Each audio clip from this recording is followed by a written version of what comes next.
All right, all right. Happy Triumphant Tuesday, you all. It is I, Dr. Hill, also known as Dr. Chef, on this Triumphant Tuesday. Yes, you all, I came in on this Tuesday with you all because I missed Motivational Monday. So we're going to update with a Triumphant Tuesday. Yes, I could not come in, as you all can imagine, due to my emergencies and the health care that I do provide here in my home city, town, state. So when those times happen, that means that if I'm trying to set up to come live before you all, that means that I have my hands full with clientele that's here, or family emergencies and things of that nature. I could get called out to hospitals at any given time. I could get called out. And so this is one of the ways that I help keep myself doing what I've been called and purpose to do. As you all see, I did get a chance to do something to my head. I just washed it and it drew up like bob. Yeah, it did. Okay. Nevertheless, I'm just thankful that I was able to be triumphant and come in. Thank you all so much. Thank Sister Thompson for coming in to try to help me to know that I was buffering. For whoever just tuned in to like and share, then please make sure that you let me know if you're able to in the chat. Go into the chat. I do have different things in there this time, so at least I got a chance to do that. I explained how I had connection problems about 20 minutes ago, and then also I have in there for you all to like and share and subscribe, because I know some forget to subscribe. It is free. And then also, I have in there the number where you all can reach me. It is best to be a text. I do normally see that first. If for some reason 24 to 48 hours go by and you don't hear from me, then that simply means do it again, try it again, or try to connect to me when I'm on the live stream. Also, I got my email in there. There is another short version of an email, which is drshelf1798@gmail.com. And I also have my Cash App information in there for those who want to donate to help me with the natural health products and to help to be able to give to our senior citizens, to give the discounts that I give, and to also to help with those who have disabled children. I don't know if Sister Jamaica is able to make it in today. However, such as different ones like that, which is a witness that when I give in that time, as you know, I have family, so that takes away from me being able to take care of myself and my family. So this is the only reason why I have to charge the fee that I do. I just recently had to explain that to a lot of our people. Well, to one of my clients. Please forgive me for that error. But I had to explain that to them, that you will not be able to call about and find a seasoned naturopathic practitioner or a health coach, life coach, or anyone for that fact that would charge the low price that I charge, even with the credentials like myself. And so I say take advantage of it, but more importantly, it's priceless. You can't pay for the love that God has placed in my heart to do this for you all. It's not for show. It's not for to say that I did this, I did that. It is just merely because it's something that's been with me for since I was a little girl, to encourage our people.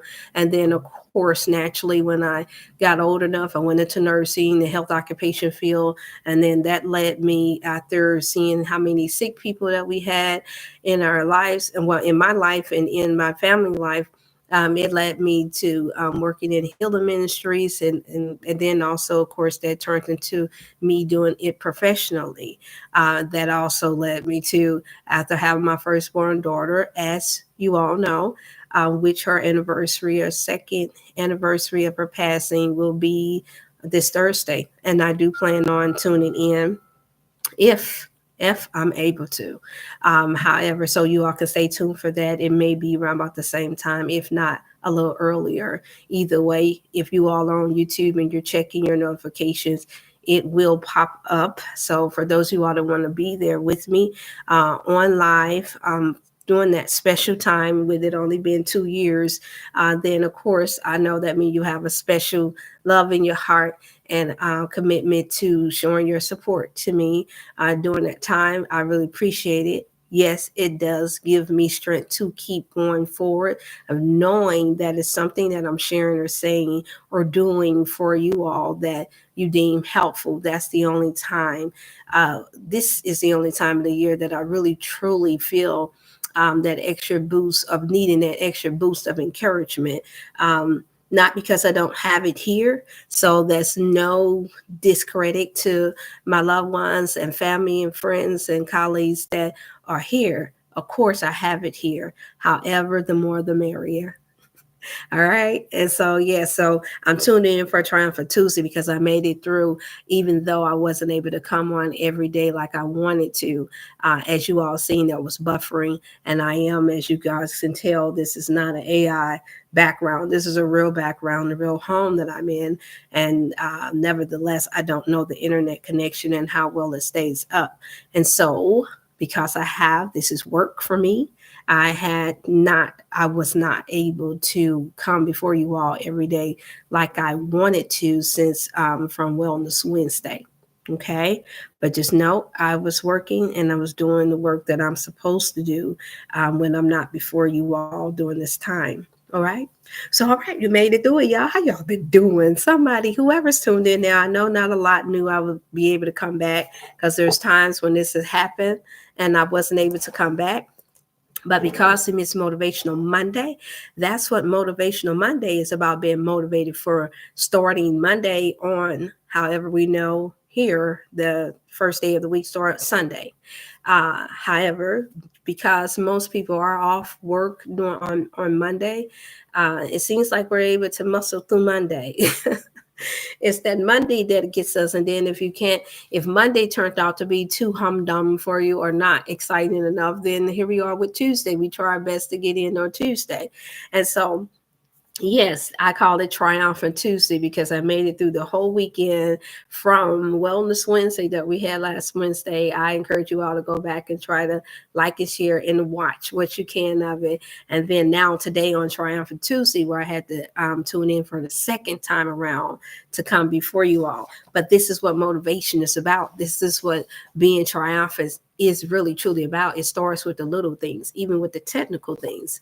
And so, that being said, I'd like to give a shout out to my brother Paul Muhammad because he told us to stop saying that we're not techie savvy.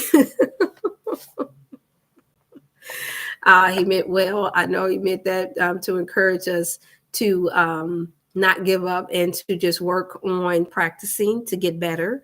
And so I'm going to be trying. I'm going to do like I try to get you all to do as a counselor, to encourage you all to do the same, not to give up on your mental health, your spiritual health, physical health, which is all in one, because you can't have one without the other. Okay, so I'm going to start off this Triumphant Tuesday with, where I had left out for it. I would have been where I would have shared with you all on Motivational Monday.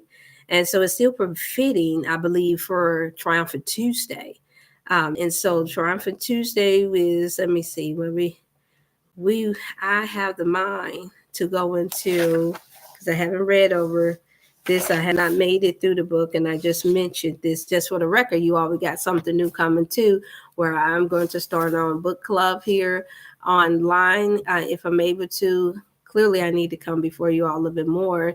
So that way, when I have glitches, at least you know to expect me on another day. So that is a thought that I had that I would like to share. And so I've already shared that with one of the other sisters already, that I like to start a positive, motivating, spiritual, very inspirational book club. It may be labeled Books for Thought, featuring Dr. Hill, something to the nature. Just know to keep a lookout for it, and I will share it when I come before you all. All right. And so here we go. I'm going to mindset to go into, let me see. I already went through that stage, you all. Bear with me for a bit. Let me know, those of you all that's able to tune in, like and share. Please don't forget to subscribe. You may see me on here, and you might not notice that you probably haven't looked down and seen the subscribe button. Just press that. All right. And I really appreciate it. That is one way to show support for Shirley. Okay. All right.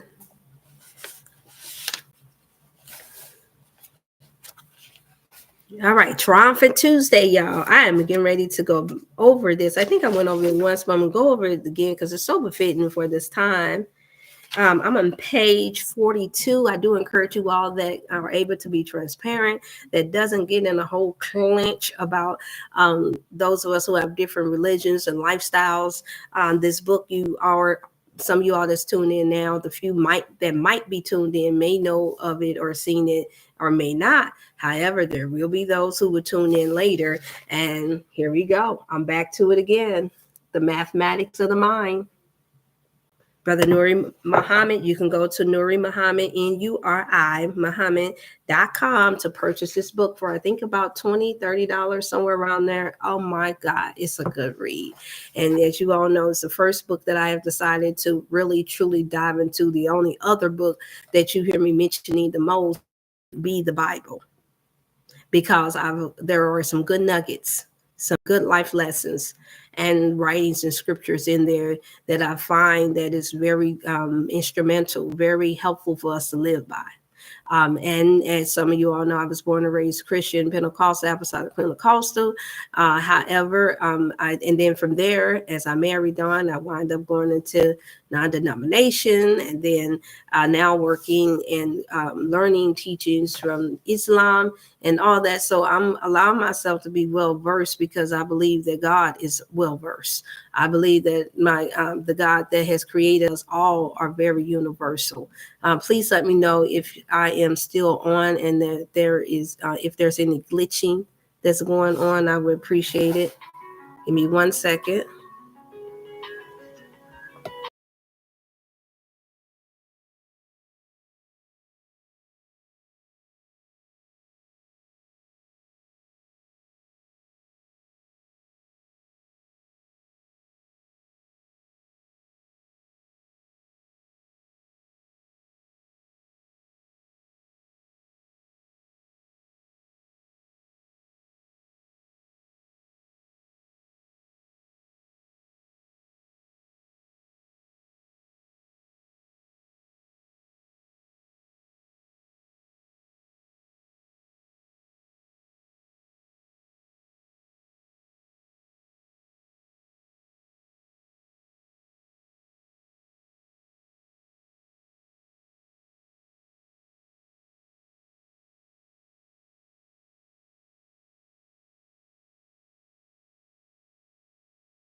All right, you all. See, there are many that try to tune in to try to help out. All right, good seeing. It's good to see you, Miss Lady Blue World. Good to see you. I forgot the name for Miss Lady Blue World. Please remind me when you get a chance to. If you have my 314 number. I love. How are you? Look, sister. I am here triumphant through Tuesday. That's why I named it Triumphant Tuesday. Shantae, oh, good to see you, Shantae. It's good to see you. All right, glad to know you made it through. Look, until today, and that's why I'm coming before you all, because Motivational Monday, please don't forget to subscribe, like, and share. This is the reason why I had decided to come on and press through for Triumphant Tuesday. Hey there, Sister Diane Lockhart. It's so good to see you. I know you've been supportive. I appreciate you all. Let me know if you all are experiencing any glitching. This is the reason, and I do apologize. It is the reason why I couldn't come before you all, not just because I was working with helping out my clients, but because I was just having an issue with the connection. As you all can tell in the background, still in a different location, but that will change after Wednesday. And so I'll be back. But with Thursday being the anniversary of my daughter Nija's passing, I do still plan to come before you all, God's will. So keep me in your prayers. And I do still plan on coming back for a Wellness Wednesday. The only way that does not happen is if there is an emergency that calls me out, you all, because I still work hands-on with our people here in town, okay? All right. So I'm just loving to see anytime you all comment, just note that a comment lets me know that you are alive and that you may be well. If not, you already know I got a chance to put in the chat for the second time around, because this is my second turn, because the first time blotted out on me. I put in the number that you can via text at 618-388-8100 number. I put in the email that wouldn't be as crowded as the health, as the Dr. Chef Health and Wellness email. I also put in there a little notification for you all to remember that I still have extra sea moss for you all that want to support and want one of the most powerful, potent versions that we have, most natural versions that I have of sea moss still in stock. That's a way to support. And then I also put in my Cash App for those of you all that do Cash App. Those of you all that don't, then you can call in to give a donation by phone. Then you're able to do that. What that does is it helped me to continue to pay for the connection here, more so to go towards natural health products. It helps me to free up some of my time to be able to give good, nice, free consultations for a lot of people, especially my elders and especially those who have special needs children. That is my target right now. And no, I do not broadcast that with a lot of, even though I know it's so compelling because we are visual people. I'm one that, like I've stated before, I've been labeled from my DC crowd and my Maryland brothers and sisters out there has been a Harriet Tubman in this game, because this game called life, especially in health and wellness, because I'm not one that's so eager to get the attention to the point to where I want to exploitate all of our people for everything just to prove that it works or what I'm doing actually helps different ones to overcome their sicknesses, whether it be mentally, spiritually, or they're going through some form of disease. I've been doing this long enough now, which creeping on 20 something years now, to where now coming before you all now on social media, that's a new little fad thing that people have been doing, but it's no different from those of you all that work in the health field, whether if you're a therapist, a nurse, doctor, different ones, you've been that for a long time. And that's just something that you don't have to prove. Not saying that it hurts at all, but I leave that open for my people that are comfortable with that, because I'm not on here just to make money. I'm on here to get through to the few that tune in to me, to be an inspiration, to encourage, and to give some good, healthy advice and counsel to those who are willing to listen. Okay? And so today, I decided, because we missed Motivational Monday for this Monday, to go ahead and still tune in for Triumphant Tuesday, because it took some motivation and for me to triumph, because I was a little leery. I was like, can I get in here? Can I get in here?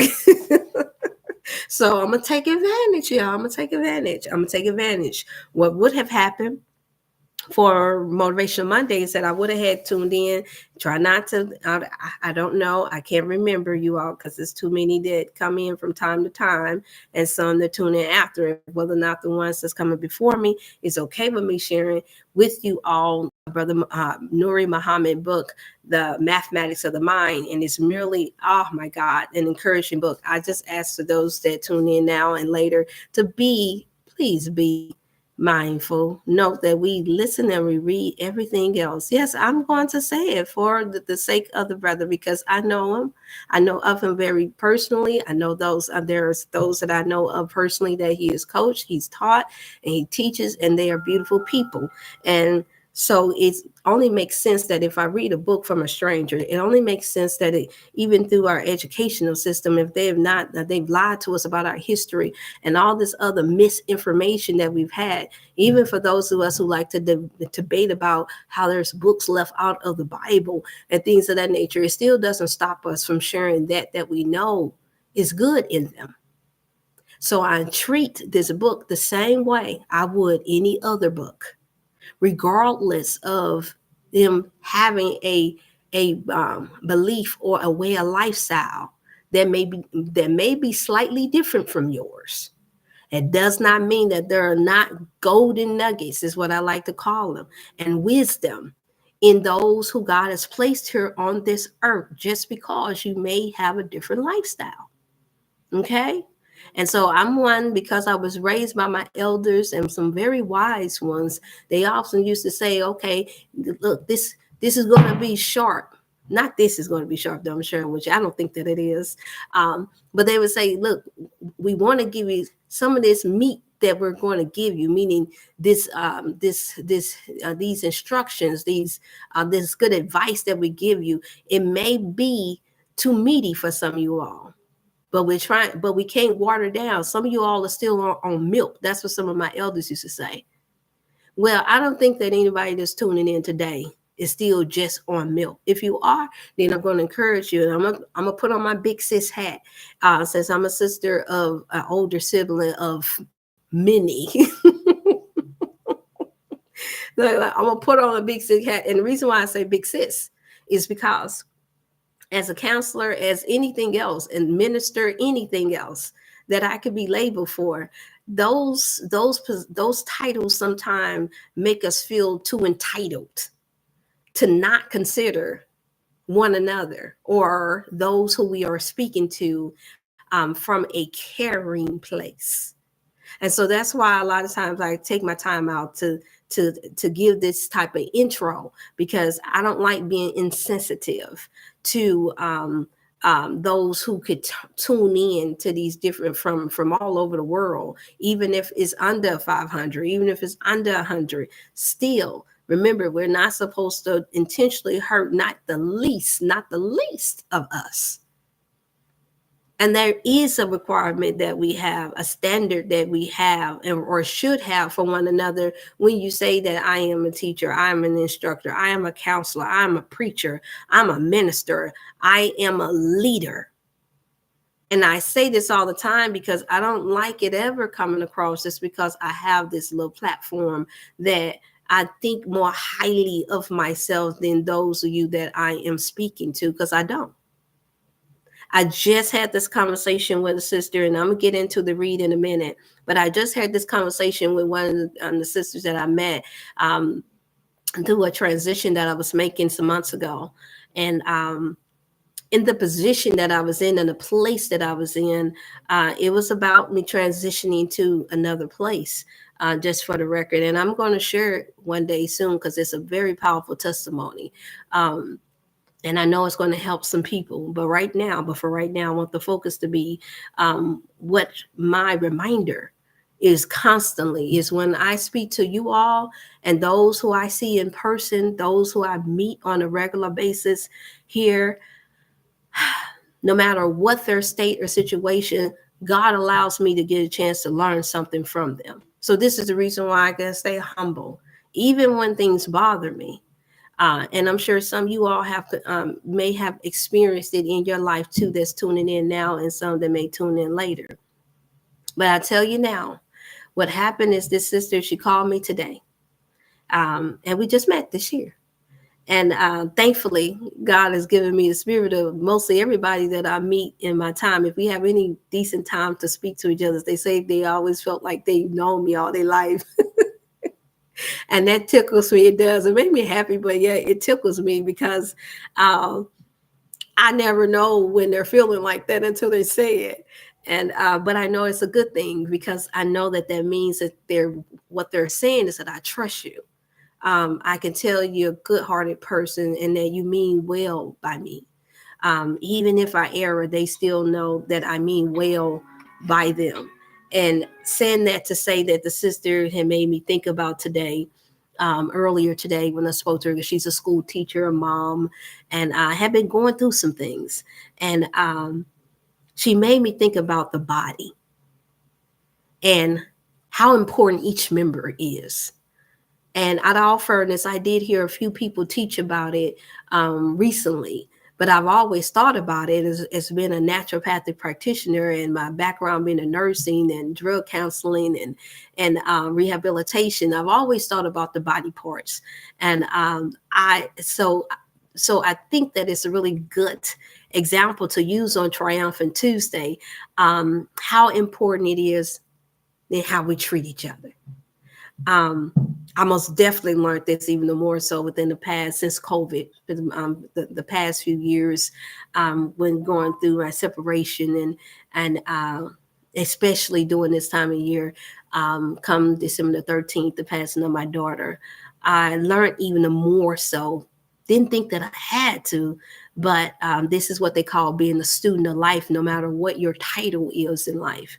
And I think I always asked God, I've always prayed as a child that God would, no matter what I went through in life, and this is something that you all know to do, but I'm going to put emphasis on that. We always remember to pray to God that no matter what you go through in life, that God direct your path, that you let God acknowledge him in all your ways, so that you don't have to worry about stumbling as much, so that you don't have to worry about stressing over whether or not you did the right thing or not.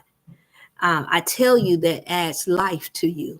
It adds some longevity to you, because most of us do. I'm finding out that most of us do leave here from stress. Most of us do leave here from not feeling like you are important or significant, or what is the big word? Loved. And I realized that regardless of all of the, what I would consider to be evil acts that had been done to me behind closed doors, and the manipulation that had been done within this past couple of years, I realized that I was still blessed. And I know it's tough for a lot of people to see it. And sometimes I don't want to focus on it, but I have to, you all, because this is part of us surviving and thriving and learning how to grow and learning how to heal. You got to grow, you got to learn, you got to heal in order to become triumphant, in order to stay motivated. Please like and share, you all, because I believe it's going to help somebody else outside of just you. Like and share. If you can, tone out, go in and like and share. So I'm saying that to say that when I spoke to the young lady, she made me think about how important the body was and how important everybody in their own position is, not just those who seem to be poor. It's so obvious. It's obvious when you see someone sick that they need to be cared for. It's obvious to be able to see when there's a child and there's no mother and no father. It's obvious that that child needs someone to care for them. But what about those of us who are expected to take care of the sick and the children? That means you and me, that when we feel or have been mistreated or have been looked down upon, what is it that we have? I know what I have. I have God. I have prayer. I believe some of you all do too. And the only reason why I say some is because I don't know who all's tuning in right now. I only know when you come in, if or not you're tuning in. Saying that to say that there can never be enough encouragement. There can never be enough motivation. I don't believe there could ever be enough of us sharing our testimonies with each other enough to try to help one another to overcome. Because it's the only way we are a reflection of each other. And it's the only way we know that you can make it through. Now, I'm going to be fair and honest. My mother was a very encouraging woman. So was my father. They loved to celebrate everybody around them. So yes, I had an extra dose. So you wonder how it is. Yes, this did not come from who I had married. This did not come from, she was raised in the church. That part of the church helped. But they was already in my parents. And yes, they were raised up in church too, but they had their moments in their time in their life where they were human beings, where they just lived their life. So I'm saying that to say that, but I'd already been told that my parents were always very encouraging people, very helpful, very loving, very supportive, very strong individuals before they had me. And so I'm thankful that I'm able to be here before you all to share Triumphant Tuesday with you all, despite of the glitches and the internet coming in and out. All right, so I have to say that because this young lady today, beautiful sister that I had met this year, and she called me today. She said, I was inviting you over for tea because I wanted us to start having tea time to help share and encourage each other. And I just feel like it's so much that I can learn from you. And you're so inspiring to me. And I'm thinking to myself, no, sister. I said, no, thank you. But you are inspiring to me too. You are encouraging to me too. That's what we have to start saying one to another. So that way we can stop making gods and lords out of other people that you don't know, especially on this internet. That's the reason why I put my number in there. And when you put text in that you want a consultation, that means that leads you to my other number, my direct number that you can get through to me. And we can talk like sisters and brothers talk. We can communicate outside of just what's ailing you, because I fully understand more so than ever before, especially at a time like this. After going through every test and the trials that I had up until this point, I fully understand how important it is that we relate to one another and that we can hear the love, or that you can hear the love from me to you, despite what I've gone through. Despite, oh, her firstborn daughter's gone now. She's passed on. Despite, oh, she doesn't have her mother, none of her parents, all my grandparents are transitional now. Both my biological parents are transitional now. And I dreaded the time thinking about that ever happening. I did. I cried in advance of my mother and father when I could tell that they were going to transition. Yes, I did. Right in the mirror and just boo-hooed and cried, because I don't know if it's a firstborn thing or just because I loved my parents so much, I could feel it. But I got it out because God had placed it in me to say, because you're the oldest, you know you're going to have to be strong. You know you're going to have to release and still move forward for the namesake of your parents. You're still going to have to encourage because they encouraged you. You're still going to have to fulfill the purpose that God has placed you here for. And that is what has brought me to Triumphant Tuesday, even though I couldn't come before you all on Motivational Monday. So that's always my foundation, not money, not fame, not having this picture perfect marriage before you all, not how brilliant my children are, not my religion and my way of lifestyle is so much better than yours. Not, oh, I'm in my BMI and I'm more healthier than you. Not even that I'm your teacher or I'm the one that has the answer and you have none. Not, It's just I did the math. I was created to do it. He put love in my heart for our people as a toddler, is as far as I can remember, to always be a help when you can be to the right people. Because some people do come to destroy you so that you cannot finish your mission in life. I'm talking about the good ones. And it took me a long time to even realize that. And that he will often use those who is the closest to you to throw you off track. This past year, actually past 2 years, what I had encountered is constantly being thrown off track because of the brokenness and the unhealed spirit that I was partnered up with. And even though they were going on to teach and to encourage others and sharing what they learned, only I and God knew just how broken they are and still is. and trying to use how much I do or how much I speak to others to cover it up, except for when they want some money, except for when they want glory and praise. So I ask God, what is it that I can get out of this? Because this is starting to get sickening to me that our people seem to be so blind. And all I got from God was that, remember, you were somewhat blinded too. So the scriptures say, blessed are the merciful, for they shall obtain mercy. So for that cause, I could not put the person on blast. Yeah, I said it. Not on full blast, because I could hear the voice of God, what I believe to be the voice of God saying, not time yet. Give them time to correct the mess. Give them time to tell the truth and be honest. Give them time to say how they destroyed their family and now want to look like they are the savior to other people's family.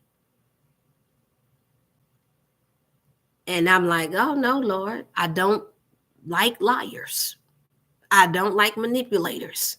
I don't like those of us that are in position taking advantage of people, especially those who have been there to support them the most. And all I could hear was the voice of God saying, it's not about what you like. It's about my timing. And in order for you, Dr. Hill, to learn that, during these stages, doing you learning and sharing yourself, during the time of still encouraging others while you're going through your own personal test, that it's for you to understand that I called you to be the merciful. I called you to know when to hold and when to fold and when to walk away. Yeah, like Kenny Roger.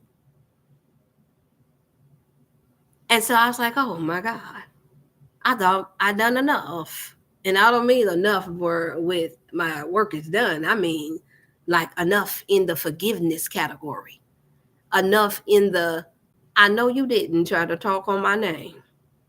Yeah, I know how we get, sisters. When you know you done your job and you know you done hit there and help build somebody up and help get them and help encourage them to do something, and then all of a sudden they want to act brand new on you because they couldn't continue. You wouldn't allow them to continue to manipulate you. You wouldn't allow them to constantly try to mentally abuse you.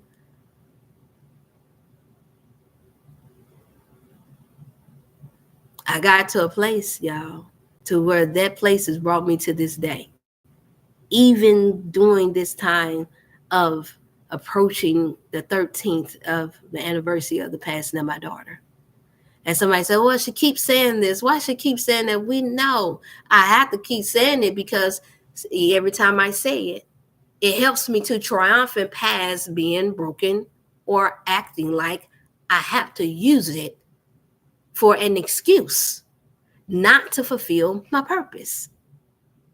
So I asked God again, how is it that I can, when is the time that I can reveal the adversary? And I can still hear him saying again, it's already revealed to those who can see. Would you want someone to be anxious to reveal you because of any wrong you've done? And then that's when I come across a interview that I saw one of the pastors. What is his name? He's married now to Shaquille O'Neal's ex-wife that he has all his children by. Forget his name. He's a tall brother. I saw him do a brief interview. I didn't see the whole interview. I saw part of it, and he sounds like it. And I think he used to play basketball himself. And he was interviewed by another young male that was a PK kid, meaning preacher's kid, pastor's kid, that played in the NFL. I don't know their names because I don't watch them like that at all. I just see them pop up in my feed sometimes, just like you all do. And this pastor was basically asked about Bishop T.D. Jakes. This is, you all know I don't like really throwing too many names around, because I like to give people God time enough to see what he's going to do, what work is he going to finish in people. I know a lot of us don't, because it get ratings here. When you're on this platform, it gets ratings for you to drag somebody's name. And that's another reason why I could not go along with partnering with anybody that does that either. Not even for the sake of money, not even for using it as an excuse to try and help others, because no, that's manipulation. See, y'all, and I just got a little bit too much sense for the nonsense. I know when we are doing things to try to overshadow our evil side, or to try to take the attention off of us when we are wrong. And that's what I've watched. And so it's one of the reasons, the main reasons why I'm dragging. It has nothing to do with whether or not I have inside information about if some of these bad reports or negative reports of pastors failing, or people that were seen to be good people, that have drawn a lot of thousands and millions of people. It has nothing to do with me taking up for them. It's just, I just know that they're human beings. And I do trust and have lived here long enough now to know that in due time, every person will have their day. And I think you all have too. But for some reason here on social media, because it gets so many claps and likes and so many comments, and more importantly, because it helps people get paid one way or the other. They don't have to get paid from YouTube. It could be whatever they're selling. And because you said something in agreement of your thought of someone on social media, now the sales go up because, oh yeah, I agree with them. And you don't realize that this is just a sales pitch.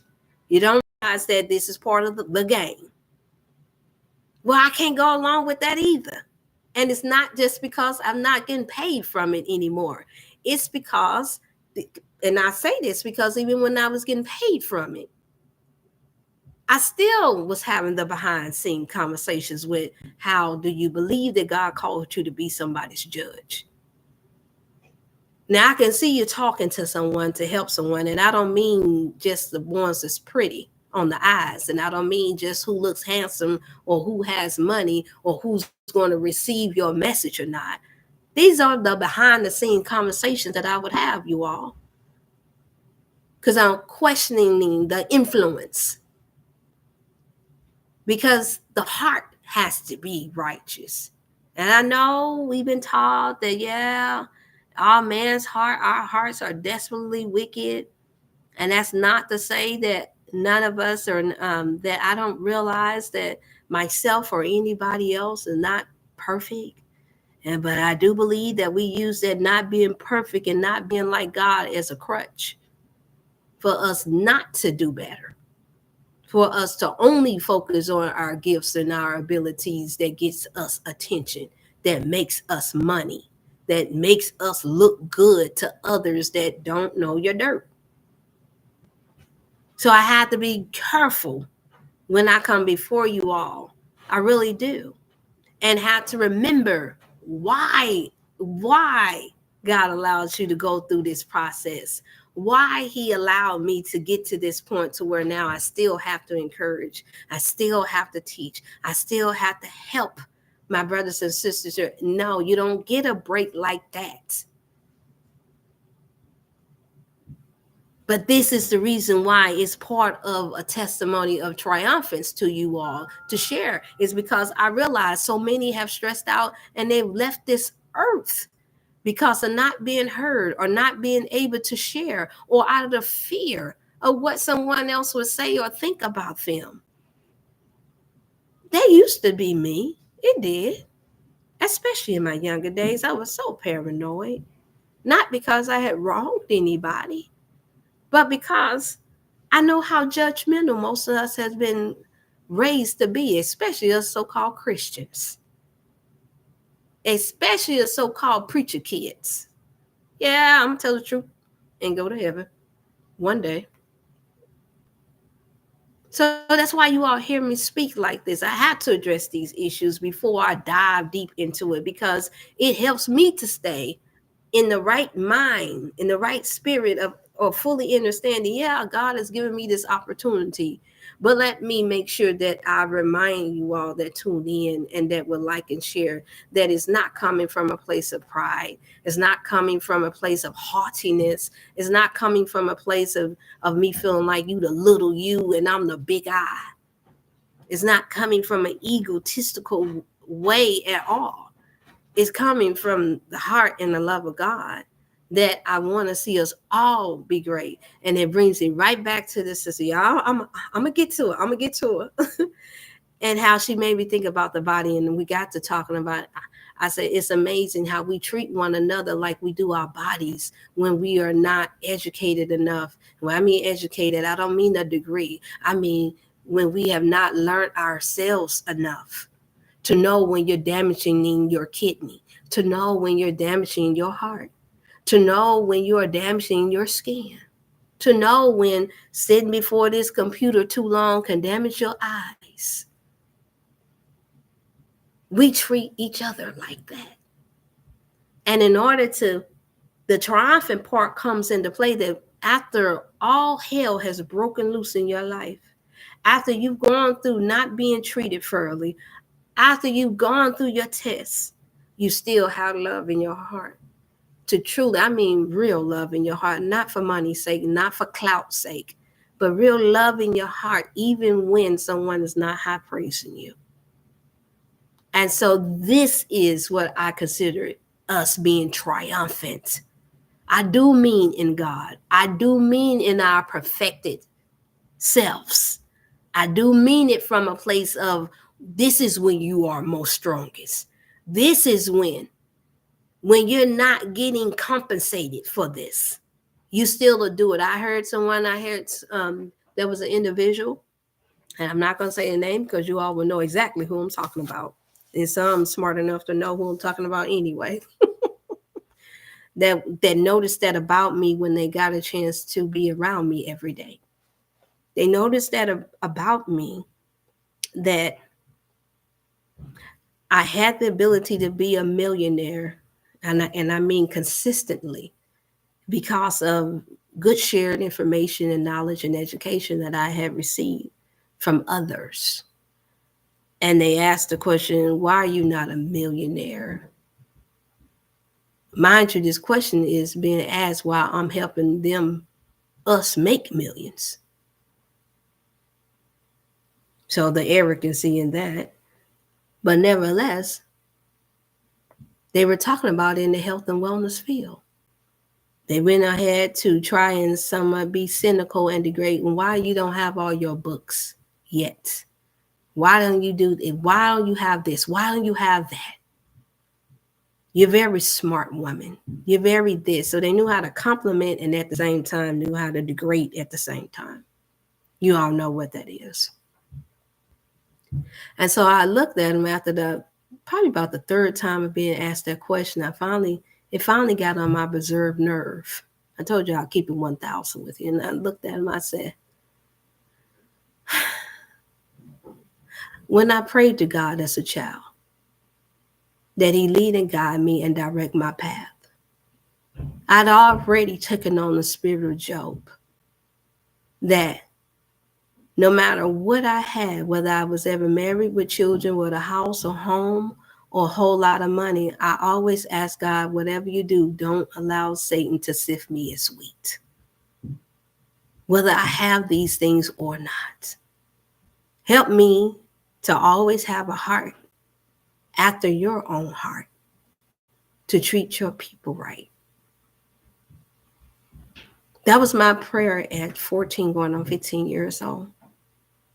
And I meant it, I cried it, I prayed it, because I could see where our people in the church at the time was struggling with treating one another with respect, struggling with treating one another like they were a human being and made by God, just because they didn't have this or that, or just because the single mother wasn't married, just because this one didn't have as much money as the next one. I saw it. Not from everybody, but just from a few. And I didn't like it. I'm just going to be honest with you all. I didn't like it. And if any of you all that's tuning in today, Please like and share. Thank you so much, Sister Tyra. And you struggled with that in your life, then I encourage you to grow and to not allow Satan to have that in your heart, but to get it right. And the next person you see, the next day, you remember that they were created by God. No matter what their status quo is in life, no matter what they have and do not have. This is how you know. This is how I knew that the person that were asking me and challenging me on these questions, heart wasn't right. Because right when I was able to do the most, and this is right at the anniversary of the passing of my firstborn daughter, they stole my opportunity to do it. Yeah, I said it. I found out later on in an email that was sent by a dear beloved sister that worked in the health field that was a herbalist herself. I'm not going to call names right now because it's not about, I don't want her to feel like she's been thrown underneath the bus, but I have to share it. I feel the need to share it. She explained once this individual got themselves in some trouble and some hot water and did not do what they were supposed to do, not here in America, but out the country. God used her to reprimand the person that she knew was connected to me, that stole my opportunity to do more, to help others. Not just my money, not just my peace, not just my opportunity to properly allow myself to mourn and to grieve as a mother. But she confirmed some things that I saw that God was trying to do in my life during that time that would have had helped me to heal through the midst a lot faster through the process. And as you all can imagine, I was boiled over. A few people know, not a lot, a few. And that's because they too have powerful testimony. A few is tuning in now today. But I said, okay, Father, what is it that you want me to do with this? This is a lot. The few that I know that I deem to be wiser than me and that have been on this earth longer than me, that I deem to know more than me, said that that was wrong, said that God is going to have to allow them to fall flat on their face, said that, you know what, get out the way and let go of it and let God. And I know that sounds old-fashioned and very traditional to some that may tune in later and see this. But I'm going to tell you now, I've lived here 49 years now on this earth. And I tell you it's true. Because I've only experienced nothing to this magnitude of a test or to this magnitude of betrayal. But I experienced it enough to the point to where I've seen the chastisement of God and how it works, even while people were in ministry, even while they were trying to cover up and feel like that they could help others and not do right, fully right by those who they had fully wronged. And so I asked God again, Father, how do you expect me to triumphant through this test? Oh, you can imagine the things that gone through my mind, because more so than myself being betrayed, all I was thinking mostly about is the timing. And then I thought about it. Out of all the scriptures I'd read since I was a little girl, I mean, the teapot, I thought about all of the different testimonies that I've heard, the different books that I've read, the different stories in the Bible. I thought about it, and it said, think about it. I could hear the Spirit of God in me saying, think about it, young daughter. Think about it. When has Satan ever fought fair? Does he not fight to win? Or does he wait till you're strongest and you're able and you have all your weapons ready to destroy him? And you all know the story that came to mind right away was when Yeshua, whom we know as Jesus, had went and fasted for 40 days and 40 nights. Y'all, when I tell you this demonic force actually had the audacity to try and repeat the same thing while planning to take me out of the equation, because they didn't like the truth. They had been exposed now. All of the, as they say, all of the blinds, all of the everything that was covering, which was love from me, now was being fully exposed. And so before you all, some of you all that's tuning in now and some that's tuned in later, it was just looking like, oh, they're being like Moses, they're being righteous. But for me, being the one that's behind the scene and know that this is part of my life, I'm like, oh, this is what they mean by Satan would come and present himself as an angel of light. And this is how he would gather and be able to sway most people, or at least most of the people that hear them. And I thought about it again. I said, okay, what did Satan do when was he not bold enough to come to Jesus, which some of us know him in Hebrew as Yeshua? Was he not bold enough to come to him when he was going through his 40-day fast, 40 days and night fast, and then told him a proposition to him and said, you know what, I'll give you all of this if you just bow and worship me. This is what I experienced, you all. In its own way, that I can help you get to where you want to be in life. I can help you build your channel. I can help you do this. I can help you get your book out. I can help you do this, that, and other. As a matter of fact, I'm sorry for trying to dismiss you, because you are a great and powerful woman. You are very, very passionate, and I can tell you love these people. Now, this is what I've been told to by somebody that's supposed to be in position as loving the people. I know some of y'all like, Dr. Chef, why are you sharing this with me? Dr. Hill, what's going on here? I'm sharing this with you all because I know that there are many of us that's going to encounter these things if they haven't already.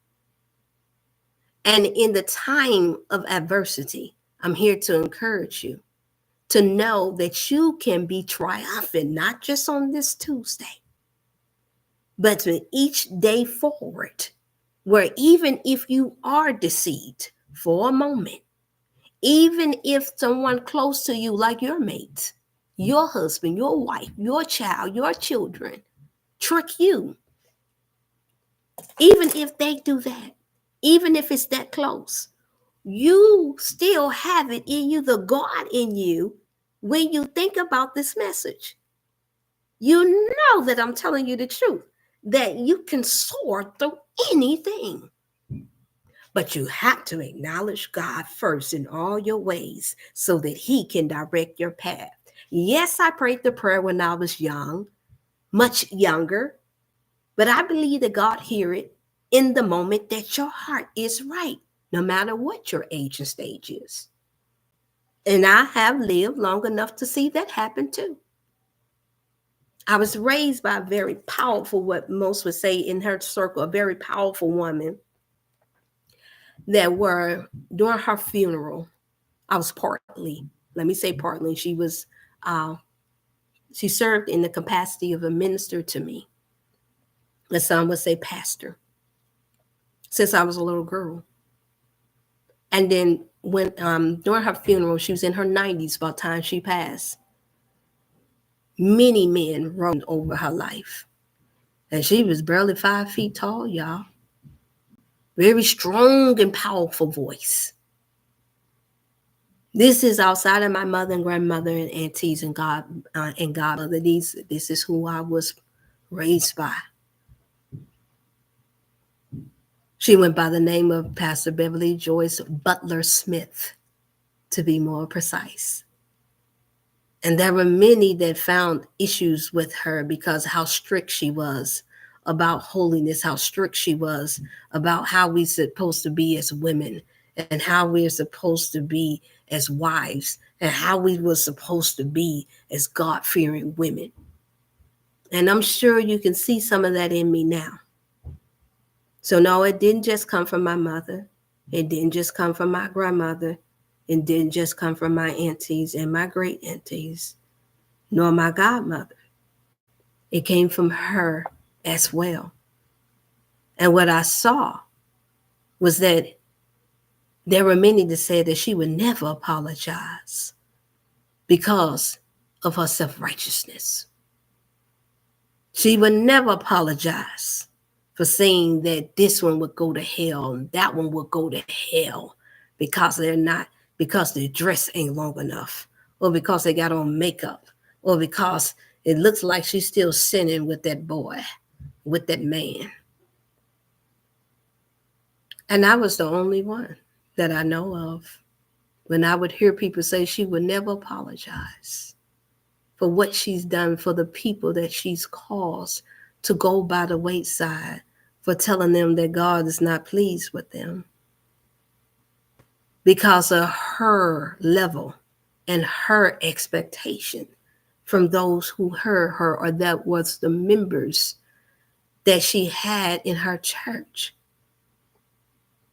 But the one thing that stood out to me, and this is the only reason why I have a little bit of extra faith, is that I knew that she was a praying woman. Now, to this day, no, I don't believe that I should be a pastor. I'm not going to say who God has called to be this, that, and the other. We can only go by one another's lifestyle when you know it, or by the discernment of spirits for those who actually exercise in it. But I said, no, I've seen her pray and I've heard her pray. I said that would go against God being able to speak to us, and that would make it seem like she's greater than God and more powerful than God if she didn't ever get to a place where she humbled herself enough to apologize when she knows that there are those who said that the way she judged them was very harsh and caused them not to never want to come to anybody's church. And lo and behold, years later, a family member of hers came to me that actually carried my name and said, you know, she went before the pulpit and she apologized to all the people that she had hurt. Now, I'm saying this for a reason, y'all. This is what I consider triumphancy to be. This is what I consider triumphancy, when you can put your mind, even in the midst of the test, even in the midst of trials, even in the midst of, you may have been taught something wrong, that you can still acknowledge God and say, Father, you know how to, this one you're going to have to fix, because they're in a position where I can't reach them. They're in a position where they can't hear me. They can't hear little me. They're in a position to where their narcissism and their ego has gotten completely out of hand, and they know how to make it sound like sometimes like they're very humble. So because I've experienced that and seen it with my own eyes, years before this test came before me, and working with someone that's in the same position, because she too traveled the world and traveled out of the country in missionary work. Y'all following me now? And this was a woman that had a lot of support and backing of men in powerful places. And I had those that said, you know, you were supposed to take over this. You wasn't supposed to marry off and do that, this and that. I'd heard that from her own daughter. And God then bridled my tongue and just say, look at him and walk away. Because that's not what he showed me. I could hear him say, not now. It was many that came that was just as far more wiser than me as far as I'm concerned, as far as what I could see, that were far more mature, far more wiser than me. Them saying, that's the one right there. You sitting on your golden nugget right there. They were talking about me. And I've heard so many since then that I've been allowed to be around, even the one that I married, say the same thing. But you all, I'm going to say here today on this Triumphant Tuesday, few days prior to the anniversary of the passing of my firstborn daughter, that you got to know the voice of God for yourself. Even when you don't, even when you're not making as much money as you want to, even when you're not able to save or help as many people as you want to, even when it looks like you may have it going on, you may be in a comfortable place. Even when others have expectations of you because they don't know why God really truly placed you here. They don't know your beginning and they don't know your ending. I don't know your beginning and I don't know your ending. All I know is that on this journey called life, we are supposed to be our brother's keeper. That automatically means your sister keeper. Because God used us as women to nurture the earth, not just to birth the earth, but to nurture the earth, because there are many women that cannot bear children. But they still operate in the spirit of nurture. They still operate in the spirit of teaching because they still experience being birthed. Does it make sense? They still have a womb. Just in case you didn't know, the mind, the brain, and the abdomen, same functions. That's why when you think whatever you think, it starts to resonate in the belly, in the abdomen. That's why you can feel it, the nerves all up in there when something ain't right. Some of us feel it so much to where you get sick into your stomach. I know I have before. I've seen or thought or picked up on things in my atmosphere that literally made me sick to the stomach, even though I didn't eat it, even though it wasn't a bad smell. Some of y'all know what I'm talking about. I'm saying that to say that this is the reason why I'm able to still come before you all. Yes, the encouragements and the love and the thank yous and those who have supported me during this time since my separation, it has been a tremendous blessing. And yes, sometimes when I sit back and I think about it, I cry. I don't allow that old, be strong black woman to not allow me to have my break, to know when to shed a tear of joy, when to shed a tear of distress, because that's therapeutic for us, you all. I know that the world really hasn't given a quote unquote black woman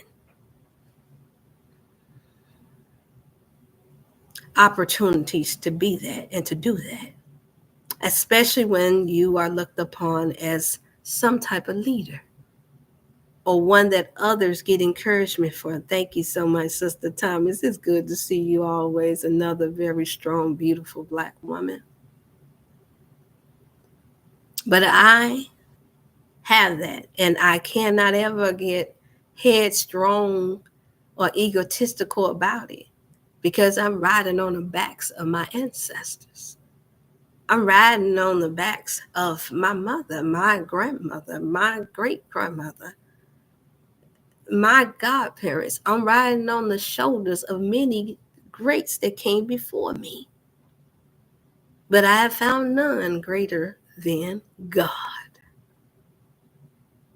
Because, see, there is missing stories and links to my mother. There are missing stories and links that still yet to be revealed to my grandmother. There are still some stories and links that's missing from my great-grandmother. But there's no missing stories and links, I feel, that I have gotten from God. And I'm not talking about the missing books in the Bible. I'm not talking about the Apocalypse. I'm not talking about the book of Esther. I'm talking about when you have united yourself in prayer and oneness in the quiet, still times when it's just you and God. In however way you know him, but in that quiet time when you're saying, Father, how you help? Man, why am I still here? Father, what else is it that you would have for me to do? God, how much more do I have to take? Lord, do I still gotta stay here and be here to watch my baby and my other children leave before me?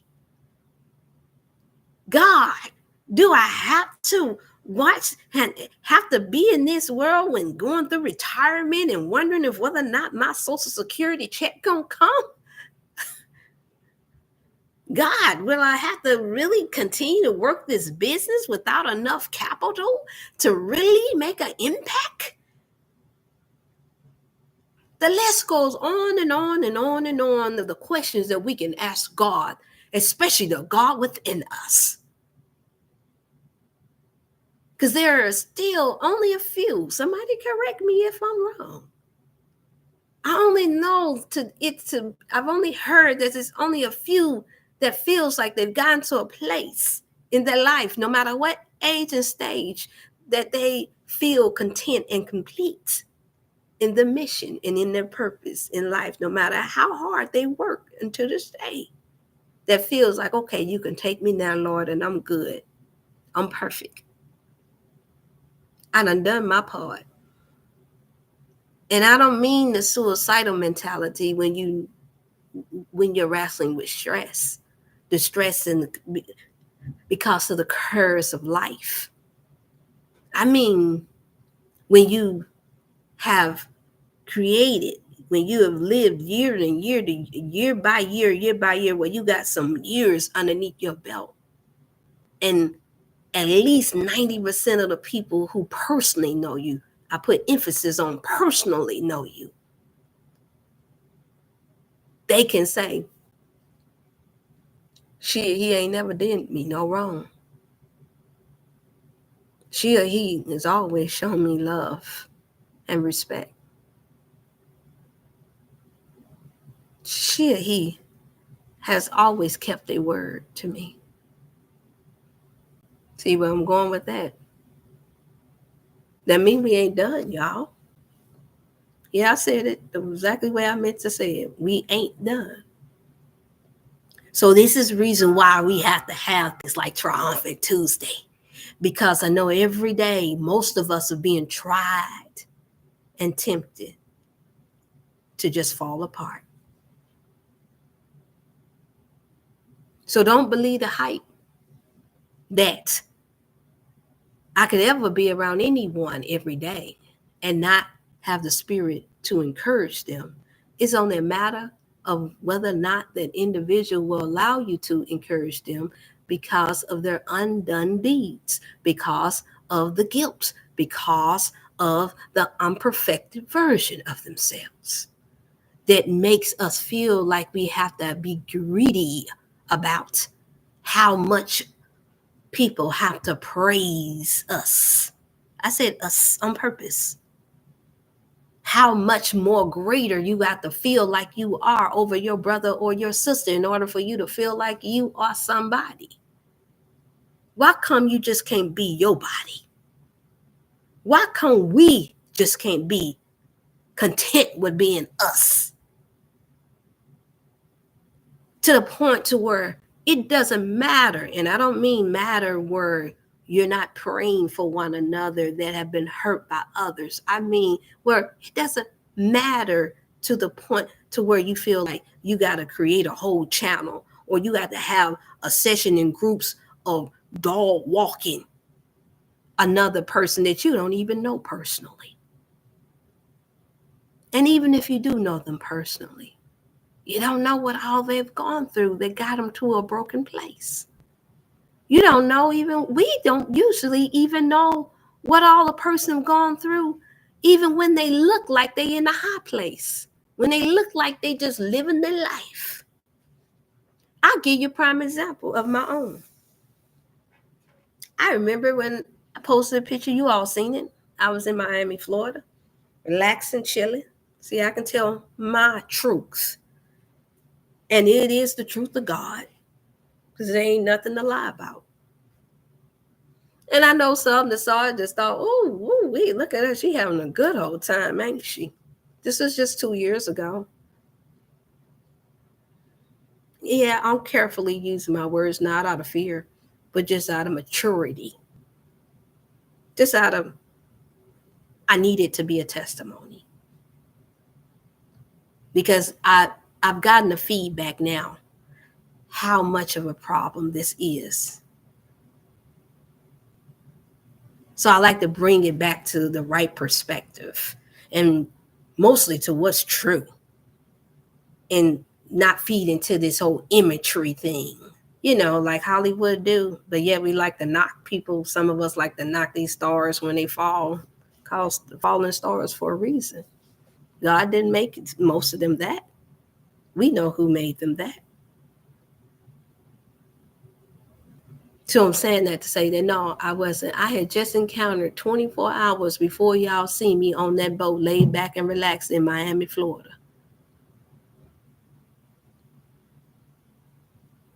Of some real mean, evil things been said to me. Of division. Of guilt coming from a guilty place. Because they knew that they didn't have long before all of the truth would come out. Not because I was searching, but because I was praying. Yeah, I give the credit to prayer, the power of prayer. And that's why it's important that we remember our prayers. I'm talking to only to those who believe in the power of prayer. I'm talking to only to those who have a prayer life. Even if you're not praying every day like you should be, some say 5 times a day, some say 7, some say man ought to always pray without ceasing, meaning always thinking about acknowledging God.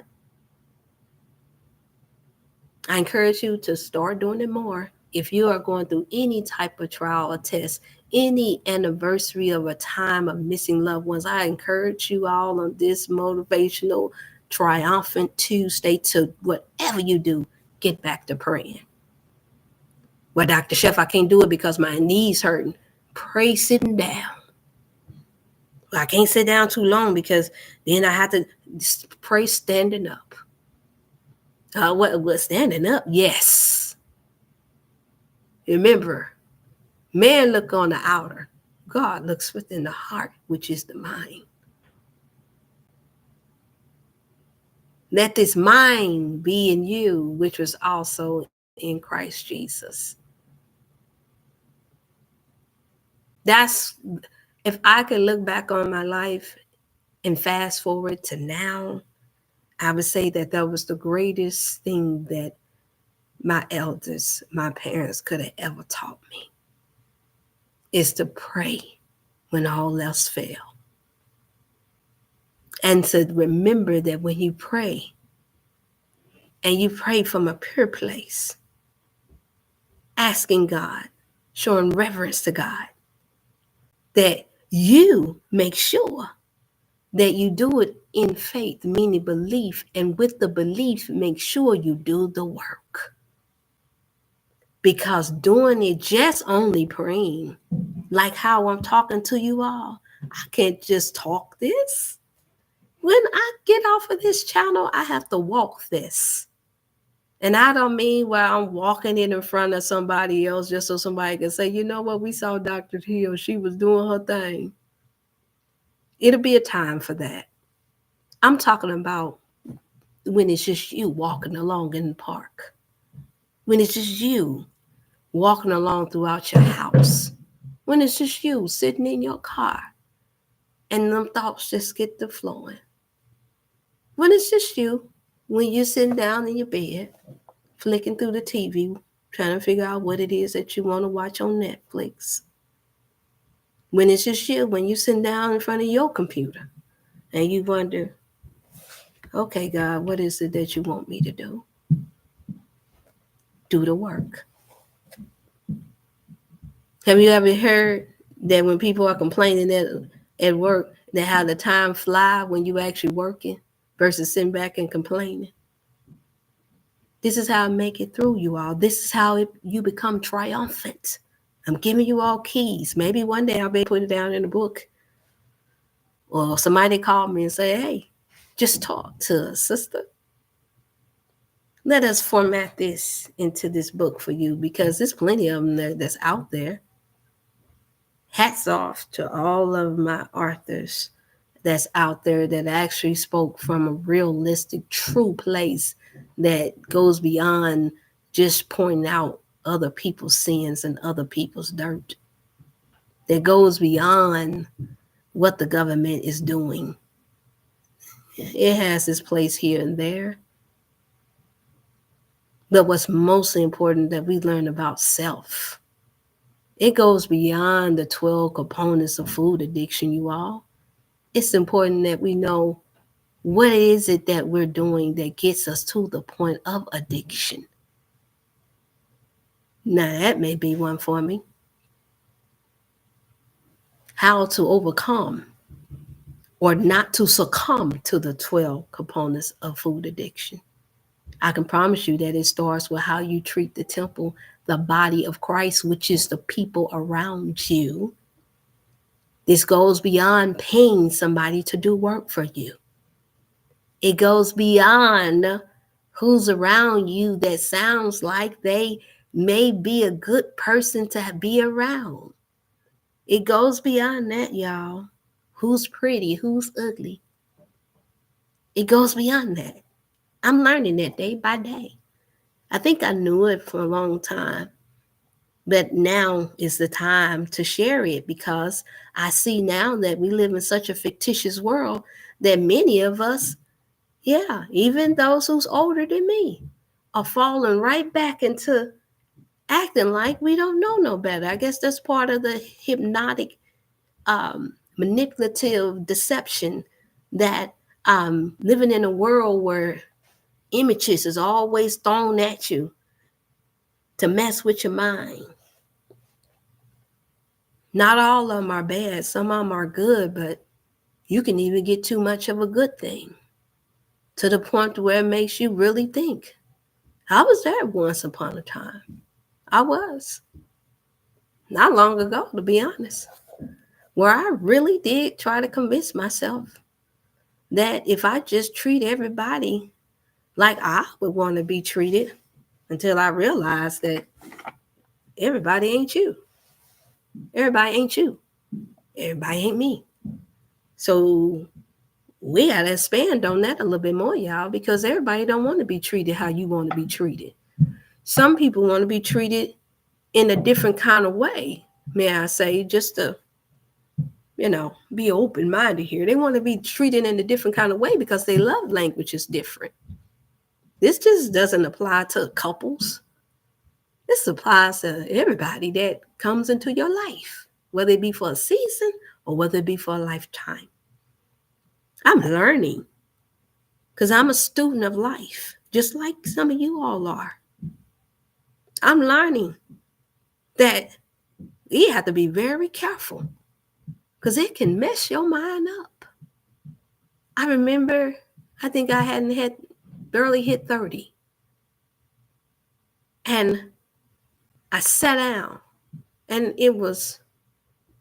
what happened was that I had gone to church. And there's a young lady that had known me since I was a young teenager. And I didn't know how she felt about it. I just knew she seemed like she had a disposition. Y'all know how it is. There's always at least one or two people. Everybody ain't going to like you. No matter how sweet you are, no matter how nice, polite you are, everybody ain't going to like you. And growing up, being a firstborn grandbaby and firstborn child, and 90% of my relatives and loved ones treat me what I believe was fairly, you automatically think that you won't have as many problems. I've learned early on, even as a child, that it could be quite devastating when you realize that a person don't even have to know you. That it could just be your look. It could just be the shoes you wear. It could just be that they see the strength in you and they get mad, they get jealous of you. And so this is my first time encountering a young lady. And we're good now, but I had to share it because I know there's some of you all may have share. Some of you all might have experienced it before. Service was over. Everybody was giving me smiles and greets. And I believe I was pregnant with my third daughter, Deja and niece. And she came to me and she looked at me. She looked me up and down with a real nasty attitude. And she said, I just don't like you. Ugh, you get on my nerves. Now, mind you, we just had what we consider to be a good service. Never had no, as they say, on my mama, on my daddy, on my firstborn. Never had to run in a clash, a conversation, an argument, or anything. Matter of fact, I had even complimented her on how beautiful she sang, because she had a beautiful singing voice. Got along just perfectly fine with her family. And so I was confused. And yeah, it hurt my feelings. Because I'm like, man, I haven't even done nothing to her. Why did she not like me?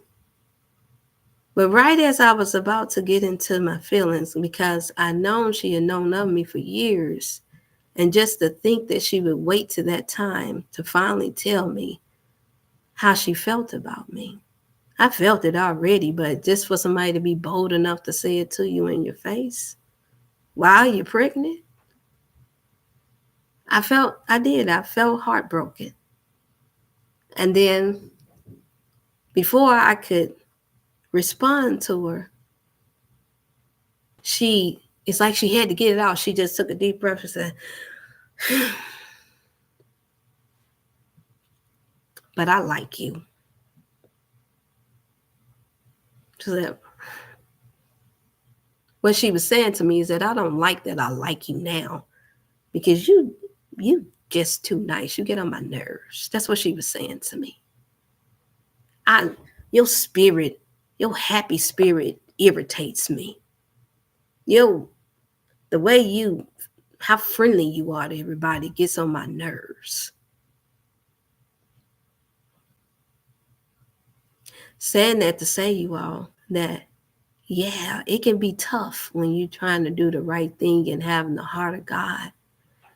It can be challenging when you are just doing what you are supposed to be doing and not know.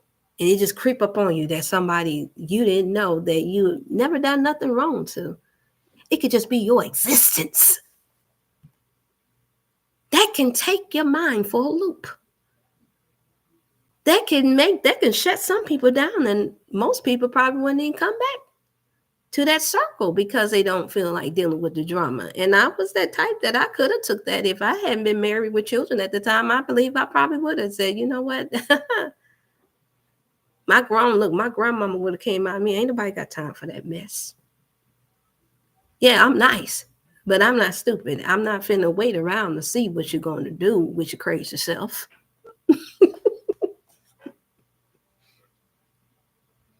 That's me talking now that I'm more mature. I'm saying no matter what, we have to triumph through it. Even when you know you're doing the right thing, the right time, for the right reasons, not to make it look like you this great person, not to try to cover up sins. Even though I know there's a teaching, there's a passage that is the more greater things you do, the more good things you do, it does, you will be rewarded for that. And some of us, because you started off rocky or because you had, and this was what I dealt with the last couple of years, you all, up until now. And the reason why I say up until now is because the repercussions of the failure of what was supposed to be covering me or what promised to cover me or who I'm still cleaning up. I'm still here making sure that I stay true to the purpose that God has placed me here for. And still willing that even though it looks like it's taking longer than others, still keeping the faith and doing the work to know that God's timing is always the best timing. And that is the challenging part, because you don't always know God's timing for you. Somebody said, well, I know it when the door come open, and now you don't, because most of us knock down doors. And that's what I was partnered up with one that won't even wait for nobody to ask for them. They just gonna knock down the doors. They just gonna make their own way. They gonna write all the letters.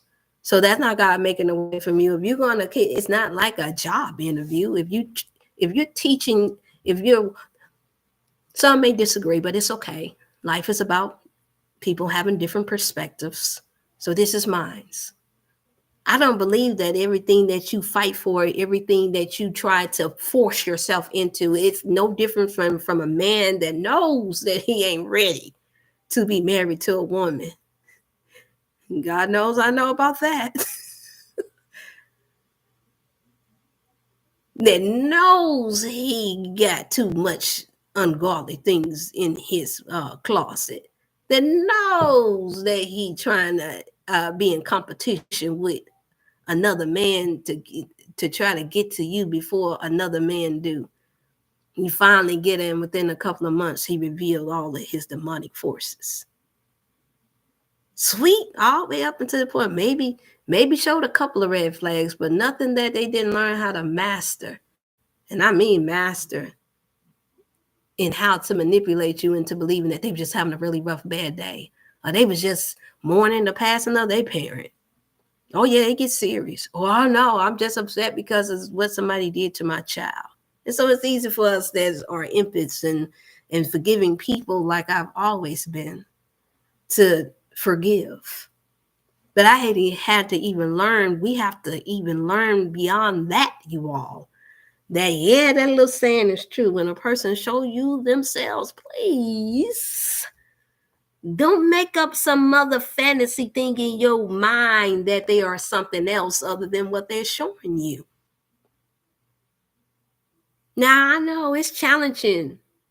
It's challenging when they know how to do. And some of you all that's tuned in now, you know that I know. When they know how to do it big or make it appear to be big. And there are some master manipulators out here today. But I promise to God, I got to keep going right back to, in order for us to triumphant through that test, you still have to pray to God. You still have to have belief in the God in you, in the Spirit of God within you, that He can help deliver you out of the hands of your enemy, out of the hands of even a manipulating spouse, even out of the hands of a crooked coworker, even out of the hands of a narcissistic manager, a boss, CEO. He can deliver you from it, but you gotta be in tune. You have to have that time and that focus with God where you constantly, some of you may have to write it down like I did. This is the reason why I couldn't correct the mess, y'all. Because I'd already wrote the vision and made it plain. Father, anything, anybody, no matter who it is, where they from, what I done with them, what they done for others, that they want to act like they want to do for you. If they don't mean me no good, if they're going to have me out the will of you, if they're going to make me have to constantly compromise the integrity, the grace and the mercy and your forgiveness, then remove them.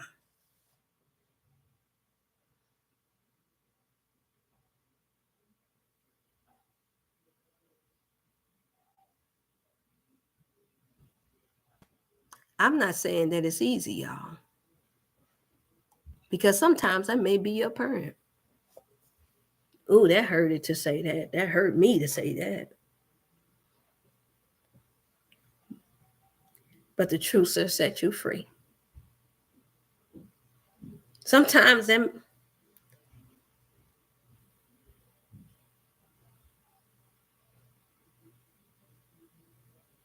that may be your child.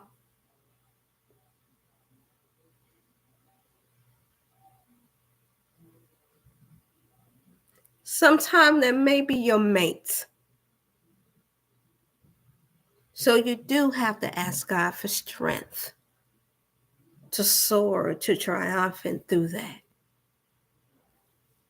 Sometimes that may be. And none of us that have been trained or taught how not to give up. None of us that have married that said that I want to do this to death do part have prepared ourselves to ask God to remove any stumbling blocks.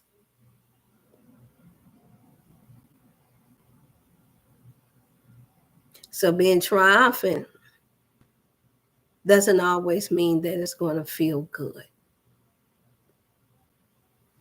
but it's necessary because it can cost you your life. It can cause you to leave here before your time. I know there's some people that don't believe in that, but this is not a belief thing for me in this moment. This is what I've just seen and noticed to be a fact. It's true. Some of you all tuning in right now may have already experienced it, so it's not hard for you to gather what I'm saying at all. Some is a challenge because you may be going through it right now. But this is the reason why I call it Triumphant Tuesday. So once you triumphant through the test, I've learned and I'm still learning. So I'm just sharing it with you now. That there's always going to be another one. There's always going to be another opportunity as long as you have breath in your body to do a better job. Always going to be another opportunity in most cases. Let me say that because I like to be balanced. Always going to be another cycle of life that comes back around while you live. And this is why we have to stay healthy. This is the reason why you have to clear your mind. This is the reason why you can't get hooked and allow yourself to be hooked on all medical marijuana and all of these things that can cloud your vision. This is why it's not good to be so much in a euphoric state in the forest or tropical everything where you can't come back down to earth and deal with what's actually really happening in your life. That could cause you to go through things longer than what you have to, or longer than what God really truly meant for you to go through. I'm speaking from experience. And I'm speaking from a place of love because I don't like to see my brothers and sisters have to suffer things that those of us who already have unnecessarily. If you could just learn, you're much more smarter. It's true. You're much more wise and smarter when you can learn from others' mistakes, when you can learn from another man's error, another woman's failure, than you are with keeping the mentality or trying to say, well, the experience is the best teacher. Y'all know me. I like to challenge these sayings that we got from time to time. Experience, from what I have experienced, is the most impactful teacher, can be the most hardest teacher. And it still doesn't mean that you done learned the lesson. So us overly magnifying the experience. I think that we need to rethink that and start listening to your brothers and sisters that's been there and done that. Stay been there, done that, been there, done that. No, yeah, it's not a song. I just made that up. It was heavy. I didn't know what I was going to come before you all to say. I just wanted to speak from the Spirit of God in me. I wanted to speak from the heart. I've been doing really good, you all, up until this point, even though I'm in a test now. Because it's some shifts in another level in life that I have to go. And it's not scary. And yes, I do. I still got that one or two people, maybe more, that think that they're going to try me. That they don't know what I've already been through. They don't know that I have experienced it the hard way. So my eyesight is a lot better now. I know now that not to try to prove to no one but God that I know what I'm here for, at least for the most part. That I fully understand, and that's important for you all to do the same. Some of y'all tuning in now, there may be some that's tuning in just to take back the message to somebody else. Whatever your reason is, if it's not to support and it's not to learn, then may God be the glory. I'm not worried either way. The things that I have to say when I come before you all, everything can be proven in due time. The one thing I know that being triumphant can teach you, because sometimes it takes time, and that's why it's a scary thing to be on these platforms and to be living in the world today where they make you think everything comes super fast. Yeah, when you try to force it, it can. But I've learned that when you try to do something too fast, you can miss mighty lessons in between, and I can't be with that either. Because you feel like your life is coming to a halt. Well, because you know that the ungodly deeds that you have done may eventually catch up with you. So you figure, I have to do everything that I possibly can as fast as I can, as fast as I want, because I don't want my sins to find me out. Don't let that be your reason. Slow down just a little bit, just a little bit, just a little bit. Slow down just a little bit. So you, like I have to do, like you, can hear the voice of God in your life. And you can if you're challenged by it, I'm learning that even if it makes you feel like, or make you seem like the mind tricks that's played upon us when we don't want to feel like or seem like we don't know any better, because society has told us that we should know better at a certain age or stage, even if that be the case. I pray to God for all of the ones that tune in now and later, that he dismiss that thought from you, and that you allow yourself to get the help that you need. Because you never know who God has before you, like he had me now.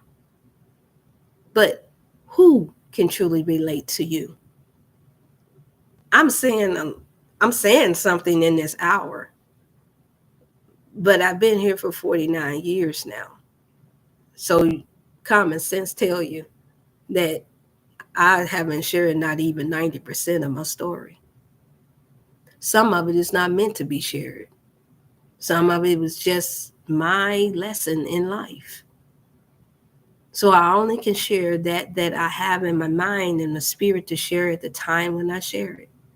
Some of you all that's tuning in now and later, you're smart enough to put two and two together to realize that this is the reason why I don't take life for granted. This is the reason why no matter what may come or no matter what may go, that I'm prepping myself to write my books, prepping myself. And yeah, it's taking more longer to me too. It is, yeah. I'm gonna keep it 1,000, 1,000,000 rather with you. Taking more time for me too. But I had to remember the prayer and still do the work, you all. To ask God, Lord, in your timing. When I am fully healed, when I'm fully whole, when I can put it down in the best, not to where it just sound good, but where I don't have to look back and say, I wish I would have never wrote that. When I know that it's something that whatever I'm going to place on that paper, that I'm not going to feel like I got to take it back. That takes time, y'all. Because to this day, we see that. You have many authors that have to take back some of what they said because new information came out that proving why what you said may not be true. Or they wrote it at a very emotional time, but they didn't label the book as being emotional.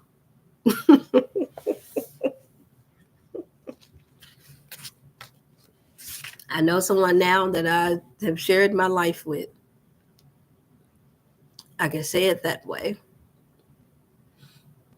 That they regret that they said some of the things that they said.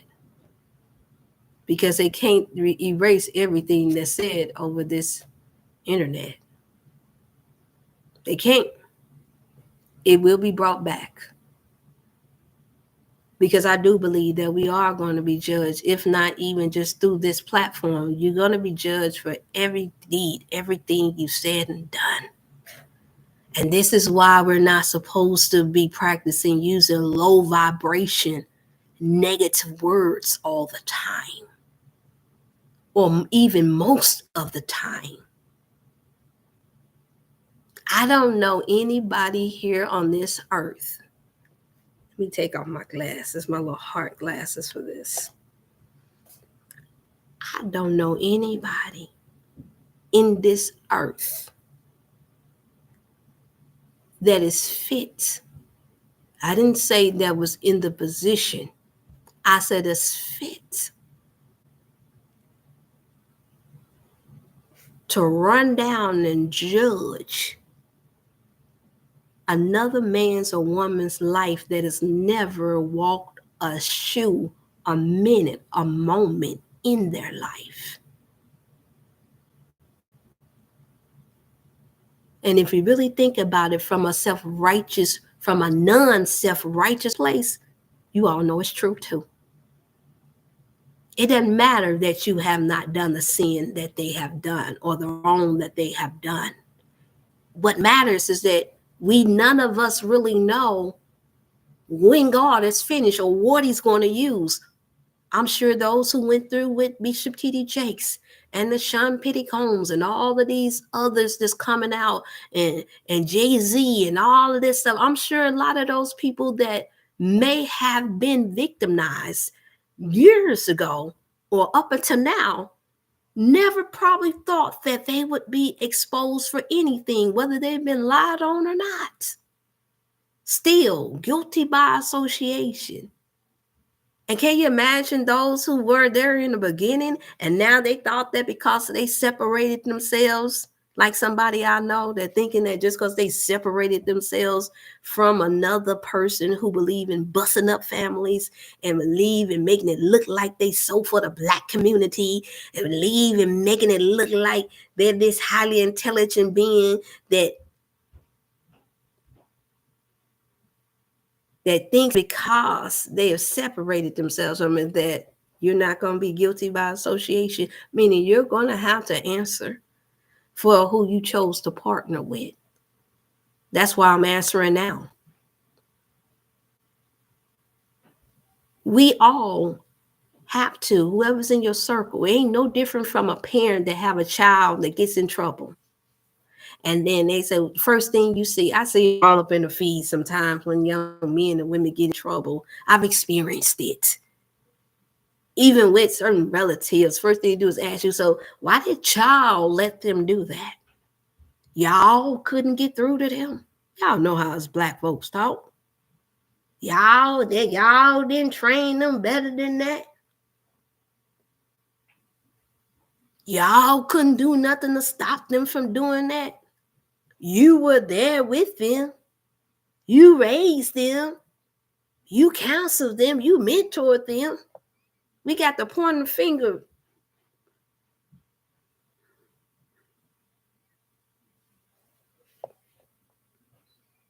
You can't triumph through your tests without being accountable.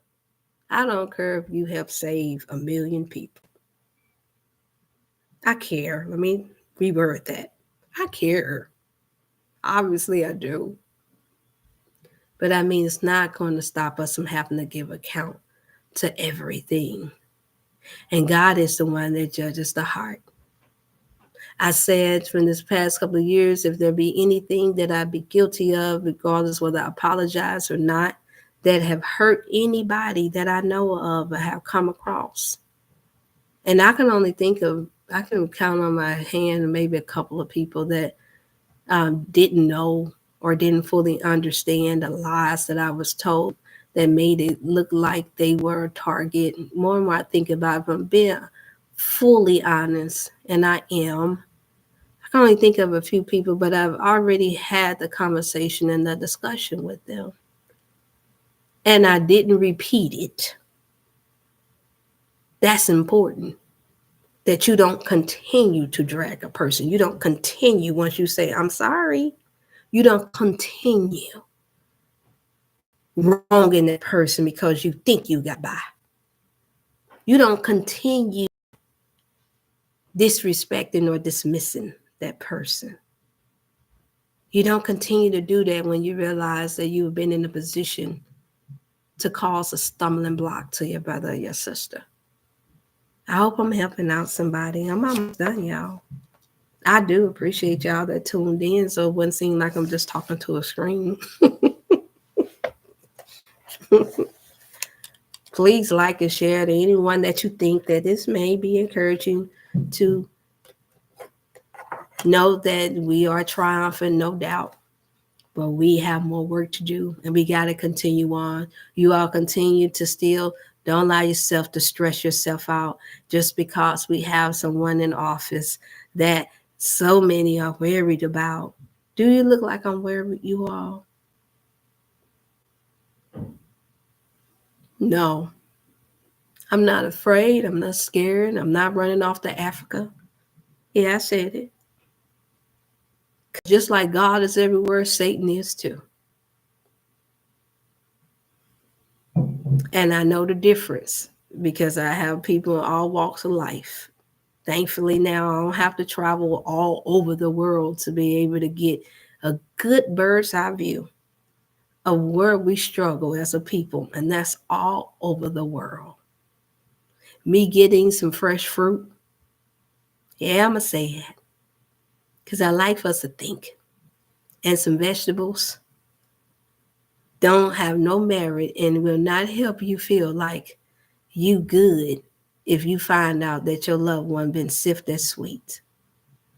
It will not help heal your mind and your heart, and you find out that you dropped the ball and that you didn't do all that you should have done to help your brothers and sisters where you are from. It won't.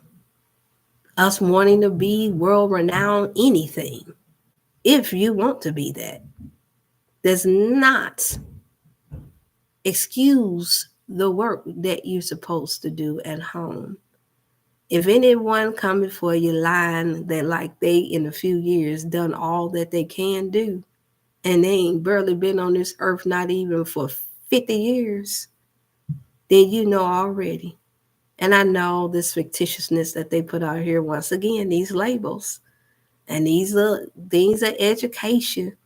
And I've been to the military and I've been this and I've been that, makes us really give us a mind of a grandeur of illusion, like we say about some of the young people that think that they supposed to be walking around here with everything that Cardi B got on and everything that all the rich and famous got, knowing good and well their parents don't make over $40,000 a year, but they want to be about that life like them.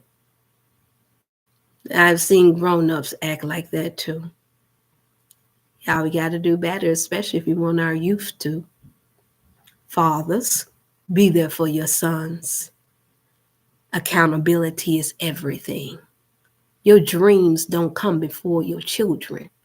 They didn't ask you to produce them. Mothers, we have to always be the nurturers. We have to be there for our children when we can be. They didn't tell you that you better carry me for 9 months and have me. I know we can say the same thing. Well, I ain't said it about my mom and daddy either. Then we didn't also grow up with social media trying to train and teach us things either. If you 70 baby on up, I'll say 75, 80 on up. We didn't grow up with social media for the most part either. We didn't have this at the exposure of us either as a temptation to try to program your mind either. We here tell live vision. But come on, y'all. If we just being fair. So this is the reason why it's so important that we have Motivational Mondays, Triumphant Tuesday, Wellness Wednesday, Thriving Thursday, Fitness, Fun, Faithful Fridays. I get it. Even when I'm not before you all, and yes, that is a desire of mine to be able to do that. Boy, if I can just master 30 minutes on here. Who knows? Maybe one day. This is what I mean. I'll be a student of life. One day.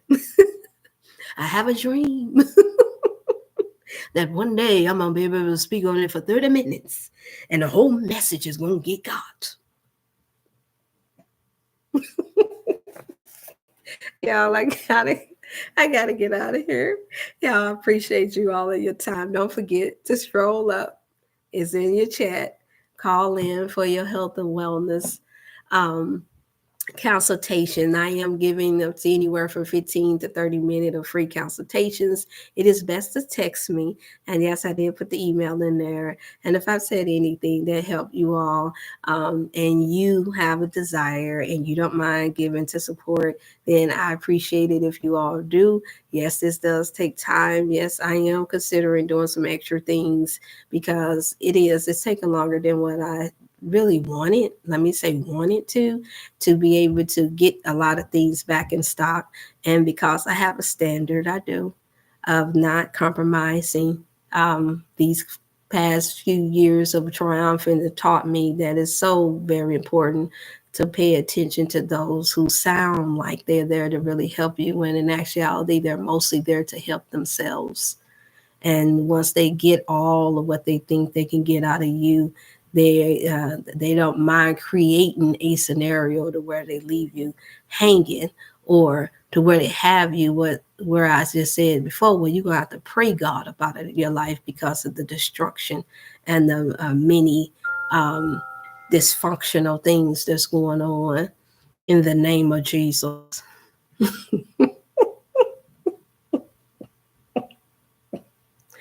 I'm just saying, y'all.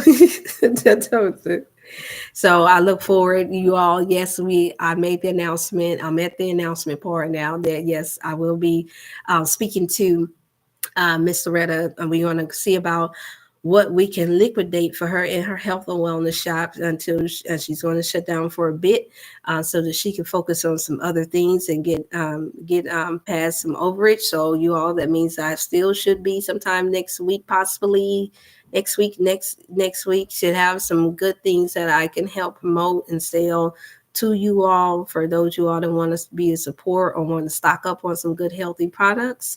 I do still have the powerful granulated sea moss that is very powerful. I use it in most of my meals, you all, at least 3 to 4 times out the week. 1 tablespoon. I put it in navy bean soup, lentil bean soup. I put it in the salads. I put it in my smoothies. It helps regulate me fine, especially I too ran out of my vitamin D. Well, almost ran out of my vitamin D. And I could, since I know my body, I got to a place where I could tell if my muscles seem like they're not, as strong as I want them to be. And I can always tell when I'm going up and down stairs, and I can tell if I'm through my breathing. Well, you are the supernatural, the Dr. Shep Botanical Supernatural Sea Moss. It's powerful. And yes, I do pray a prayer of love and healing over my things. So that is different. And it's only $30. So usually $40 back. It's only $30 now for this season. You also take advantage of it. Even if you have some, you can't get enough of it. I will be still working on also introducing a new, hey there, Sister Candy. I think you might like this one. Okay, so you got to tune again. I don't know if you've been able to listen or not, but yeah, you got to tune back in. I think you may like this one for sure. But I will be having this brand inside of a new strub. Moisturizer scrub for the face, the body. You can do things with it, y'all. And it will be created by me. This one will not be outsourced. You will be able to get them in little containers. I'm just making sure that it's perfected like we do our food, y'all. Yeah, y'all already know. So what I do in chefing in the kitchen is the same thing that I'm going to do with this exfoliating cream foot scrub. And body works through my natural sea moss. You also, I look forward to creating that and sharing that with some of you all, and sending out some extras for those of you all, because I know, like me, if you send me body creams and all that different stuff, I got 2 daughters still and 2 nieces that's usually keeping up with me really good, and they want everything good that I got. Yeah, they do, but they're very supportive when they want to be. But most definitely, I use them as a, as they say, I don't want to use the word guinea pig, to tell me how well something is. And so far, so good. They like it, and so that's a good thing. Thank you so much, Sister Thompson. And so I will be mixing that. And yes, I have big thoughts. I want to come out with the whole body works and everything. You all, I just wanted to find the right company. And I'm smiling because I know it's going to be good when I do.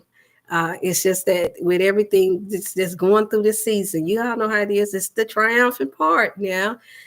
I had to work through it, and I still look forward to encouraging and supporting others. I really, the part that I really am excited about is that when I get through this phase of life, while still helping my brothers and sisters and you all, I look forward to being able to sit in the seat and have a young sister or a more mature woman to come and say, look, Dr. Hill, I want to do this, but I don't know where to start. And my marriage ain't going right. The kids acting up. This, or don't nobody really believe in what I'm trying to do. I look forward to being that person that believes in you and just help you to launch it out. But I gotta set forth the example. You know how we do it. So many doing it now, and some of them are good people, and not just in it for money. Some of them are really have their powerful testimonies of why they do it, and I'm one of them. And so, but I'm also very cautious and very patient because I don't like for new fads to come through. I've shared this before, where just because everybody is doing it, you do it. No, I have to do it where it has to be the best. It has to be the best. I'll never forget, and I'm about to close out now. For it sound like one of them old preachers that say they're going to close out and they're going to close out in 15 minutes. But it's like when I serve people that come to my home, when especially when I had the big home, you all. I love that. I love serving. Some of you all that got a chance to come to 2 years ago to the Thanks Healing service, you got a chance to see that. I love serving. I love seeing that smile and knowing that I'm giving God's people the best. I love it. I mean, it's first nature for me. And so I dare to only think about making money and not think about the quality, the full quality of something that has my imprint on it. It's gotta be great. It's gotta be good, y'all. And so, as you all know, good things don't always come as fast as we want it to, even though you can make it happen fast. But that's not my goal. That's my goal. Is when I'm able to do it, it's gonna be done with perfection, and nobody else like, you know what? I done went to Walgreens, I done got this, I got that, but hey, what Dr. Hill got, something different about what she got. It, man, what is that ingredients? And y'all already know. I know a lot of people say it, but I'm gonna say it too because it's true. Love. You can't beat that ingredients no matter how hard you try. I know everybody's like, "What's she pointing at us?" That's my grandmama and me, y'all. That's my grandmama. Yes. Oh, yes. Thank you, Sister Star Thomas. That's when I first got a chance to see her. And yes, it was a lot of work that went into that. Woo! But also when I was able to see a whole lot. Yeah, the test really started then, Sister Thomas. It really did. You'll be surprised how the adversary clown and ooh, even though I didn't really speak much, I still got criticized, Sister Thomas. I did. Not by you all. All I heard was people saying they wanted more. But yeah, the devil was busy then, girl. She said, I can imagine. Yeah. I look, I literally spent everything that I had for the month of my income on that and some more. And that was okay. And then as you all can imagine, literally what, 3 months after that, that's when my daughter transitioned. And we just came back from then getting a chance to see you again, Sister Thomas, in DC. And you all seen it again. And I got challenged again. And so that's what I mean by sometimes it's your presence. People want your support, but they don't want you to shine. They don't want you, no one to mention your name. I realized that, yeah, that sometimes people can have that David Ruffin spirit. Y'all know the 5 heartbeats. Ain't nobody coming to see you, Cleone. They're coming to see me. When I tell you, I gotta laugh so I don't cry, y'all. But that's the spirit that I dealt with. And it shocked me every time because, woo, it ain't like they don't know that I was there just to help. I was asked to. But all praises be to God. He revealed what it was. God allowed me to see what it was. It had nothing to do with what I did or didn't do. It was everything to do with the prayer that I prayed is what I believe, is that God revealed what is necessary to be revealed to me, no matter what's going on and taking place, and what better timing. He allowed me to be in someone called it lead singer disease. LSD.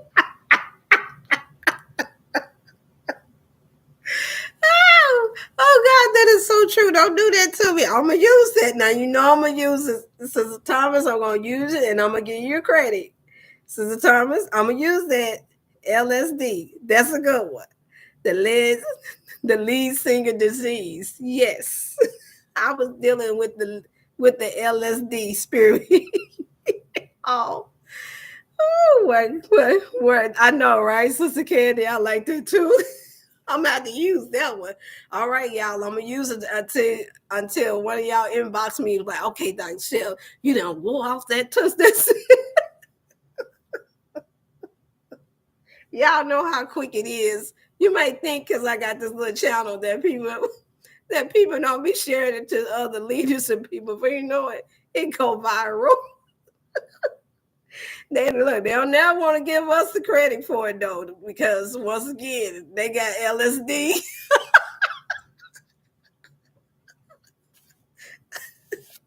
Oh God, I got to use that one.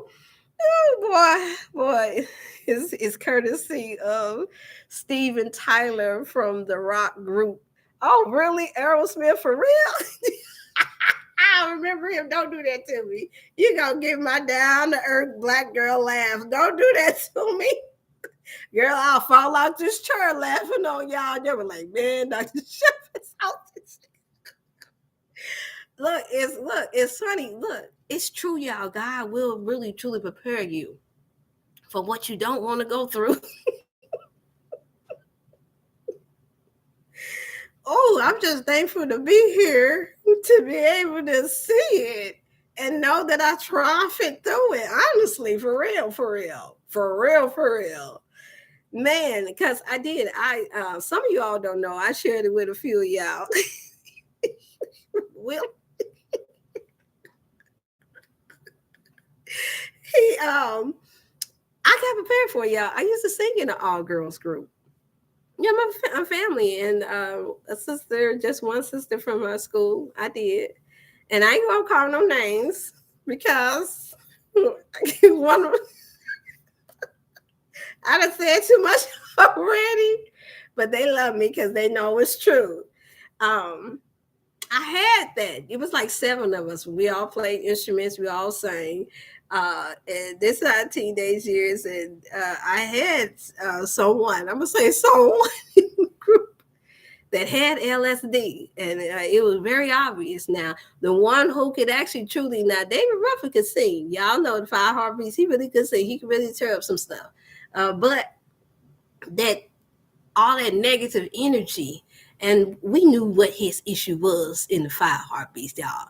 Now, some of y'all got to tune in. You got to go somewhere, go ahead. But for those of us who know how I am, ain't no I'm finna have my down-to-earth moment, like super down-to-earth moment, because we going to go here. Because y'all started this. Sister Thomas and Sister Sherry, this is y'all fault. This is y'all fault. I'm not taking accountability for this. But no, to this day, I always said the other person really had the best leadership quality because their spirit. They have gone through and they persevered through. And I know because I was very close to them. And I was close to the one that had the David Ruffin spirit too, the LSD spirit. And I know what they had gone through and why they had the need to have so much attention. And so I got to a place, I'm be honest, y'all, I'm the type that I'll fall back real quick. I mean, I'm like, look, put me over there behind the drums, give me a mic, and I'll sing my soprano from behind here. Y'all can go ahead and have that front stage if y'all want to. Go ahead and have, because I'm not finna squabble with y'all over this when all of us can sing and all of us play an instrument. I'm not finna do that. And to this day, that David Ruffin spirit is performing now. And look, a hot mess.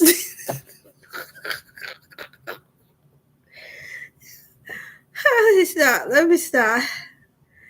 And so I believe that because I experienced the LSD syndrome or disease early on, I didn't know that 30 some years later I was going to have to experience it again.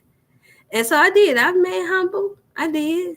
I mean, because those spirits could see things that's not even there. It's all in their head because they didn't get enough attention, in their childhood coming in. It really didn't.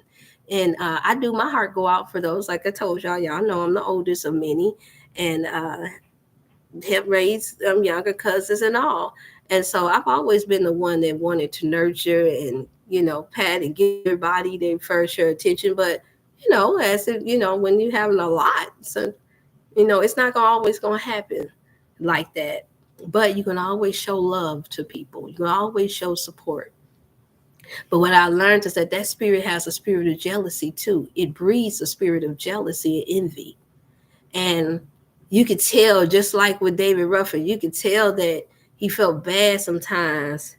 But at the same time, that manipulative spirit that he had in him, and the fact that he knew he had an ability to draw the crowd, he just couldn't help it. He couldn't help it. And so what did he do? He got himself on drugs. He started taking them because of that lack of love that he felt like was missing in his life. even though he knew they were being a family to him. Y'all remember the story. If y'all ain't watched it, go watch 5 Heartbeats. Y'all gonna see that. Look at David Ruffin. And he also was good to look at somewhat for those who like tall and dark skin. He was nice looking to look at on the eyes. He wasn't my cup of tea, but come on now. You know what I'm talking about now. Y'all know what I'm talking about.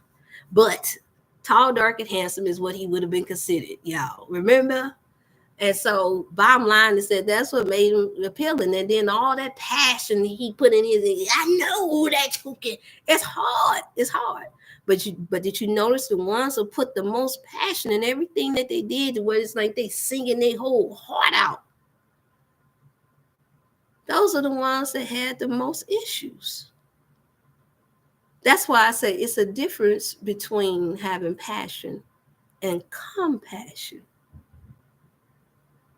It's a difference.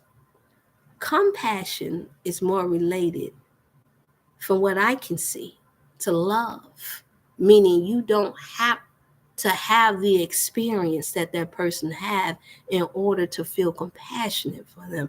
It doesn't come with you having to benefit from nothing from them, meaning attention or anything. That means you can give that to what we call a homeless person on the street, and nobody else around seeing you give them that $5 or saw you hand them one of your used coats. Nobody, you don't have to get no praise for it. To me, that's compassion. But passion,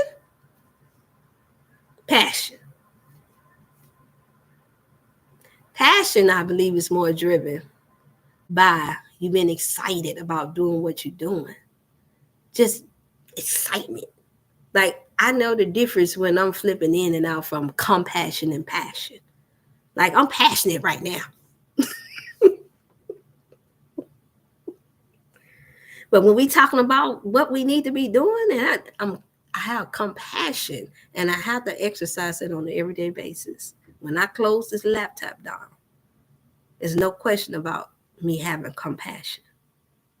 There's no question. But I also know when we have to know that even when you suffer from LSD, y'all, it's through us. Remember, it was the crowd. If he never had the crowd constantly coming at him, telling him how good a single, or all the women throwing underwear, then the LSD would be cured. Unfortunately, we live in a time now where you can come before here and you can pay for attention. And because now y'all ain't heard, that's the new drug now. It's the new drug. The new drug, and they said the newest, strongest addiction now, when you come before this computer, and that's mostly for speakers. Yes, it is. Teachers, yes, it is hearing that clap. Oh, that good. Oh, my God. You God. Yeah. Now the person thinks that they can do no wrong. They think that they're better than anybody else, whoever get the most likes, even if they just paying for it. You know how deceived and how twisted your mind have to be to know that you have to pay to go viral for most people on the internet, and you still think that means that people like you, even though you paid for it? Come on, y'all. That's some serious LSD. But at least the lead singer, at least I'll say the benefit in being the lead singer is that, now this my very mature self, spiritual self speaking right now. We all can see how much prayer they need. We all can see how much deliverance they need. Because it is a sad thing to watch. It is. It's a sad thing to watch. It's a good thing because you're happy to see that they have an ability to do something to make people feel good. But then it's a sad thing because you realize that behind closed doors, because of their addictions, they have to suffer. They're really suffering and they're dying inside. And so that's where the compassion comes into play. Yeah, that's where the compassion comes into play. And so, yeah, y'all got me. I'm going to get y'all. You working? You working that acronym. I do my best. Y'all helped me. Y'all helped me. Y'all helped me. But yeah, and I just watched that not long ago. Yes, y'all. I took a break. I just saw it like about a month ago because y'all know sometimes it comes on and I was having my little moment maybe once every couple of months. I'll maybe sit down and I was really looking at the documentary, which is a good one for y'all to see if you didn't see it. And you do have to have some patience, but if you're into this, then you will have the patience. Do it on your day off for those who are out of work. The foods that made America, that documentary, and then that's when I saw Five Heartbeats come up. So it's funny that's why it came to mind rather because I saw that and I'm like, wow. I realized this guy was pleading, this is all y'all, all the family I got. This is y'all, all the family I got. You're right, because it wasn't just I don't believe that it was just what his family had done to him. I believe because he always had that spirit in him to want attention for what he did over everybody else. He didn't want to have to share that stage. Anytime you come snatching mics on somebody, you knocking down doors, and then you whining about who don't want to hear you when it's a million speakers. It's a bunch of good singers back then. A bunch of them. What made you think that you're the only person that need to be heard just because you get some hand claps? They got hand claps too. Somebody say, no, but when David Ruffin got in there, LSD. Be careful. We got to be careful what we ask for. Because that spirit can show up in all different kinds of ways in our life. I tell you what I believe with being the oldest child of many. I believe that what helped me not to develop that type of strong spirit was the fact that I had a sister that was right under me, and she was a natural poet. She would quote Langston Hughes. She could pull all of Langston Hughes' poems. You all know Langston Hughes. If not, look him up. At the age of 3, her memory was just brilliant like that. And she started writing poetry shortly after that. And she was just asking me for the words, well, does this sound right? And so naturally, I didn't know I was developing more so of a mind of poetry as well. But I believe having a sister at that time that was that younger than me, that's what helped me to learn how to just give her that attention. Because I noticed early on that when she couldn't get that attention for her, that's what she thrived off of. Ooh, my sister was about to tear up some stuff.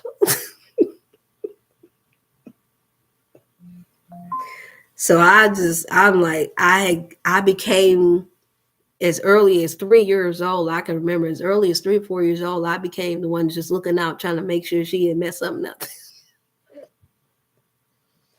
So now y'all know the history of how I could wind up being with someone that have LSD.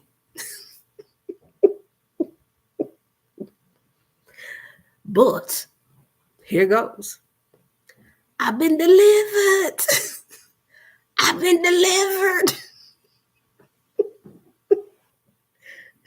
Down to this day, I have the strength to say to that sibling, look, I will support you, but you got to do it this way, or else you're going to lose your people. And they're doing their due through sickness and all.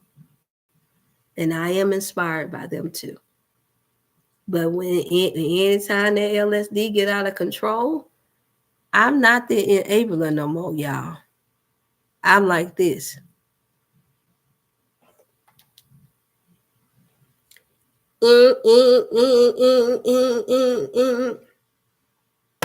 We gonna pray. I'm not finna deal with them withdrawals. I dealt with all my life. And they respect me more for it, I see, than they did when I was trying to just stop them. And then I experienced it. Honestly, I experienced it 3 times, you all, in my life since that I experienced with my sibling.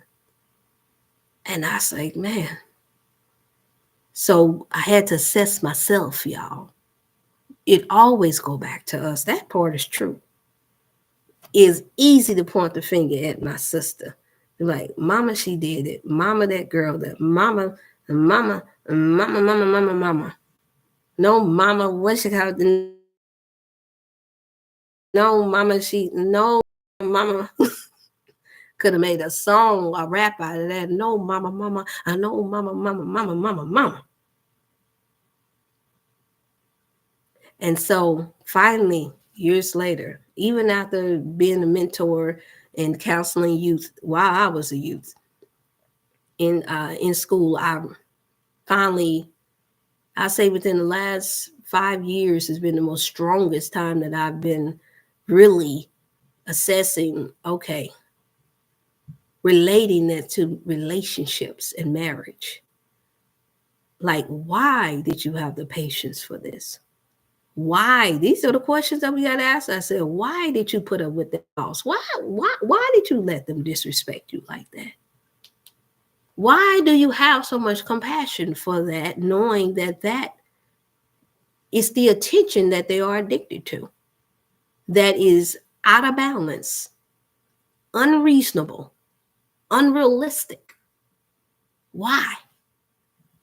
And all I could do was like, oh, because I felt sorry for my little sister. I felt sorry for the attention that I got for being, quote unquote, the good child, the good one. I felt guilty for that. I felt guilty for it. Yes, I did. Every time they say, won't you be good like Felicia and like Fleet,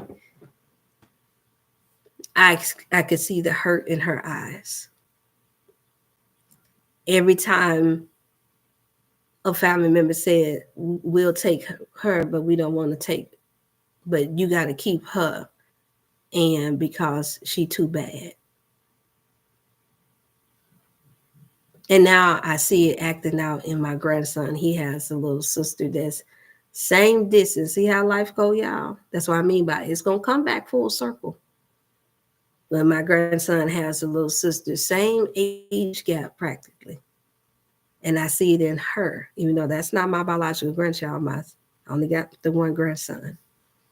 And I see him, same thing, trying to put up with when she can't stand for him to have no attention without her getting it. Even though you can greet her first and give her hugs and kisses and everything. Y'all have seen on my video. Those of y'all that's on my social media page, I done shown on the video, but she can't stand it because she knows there's a difference.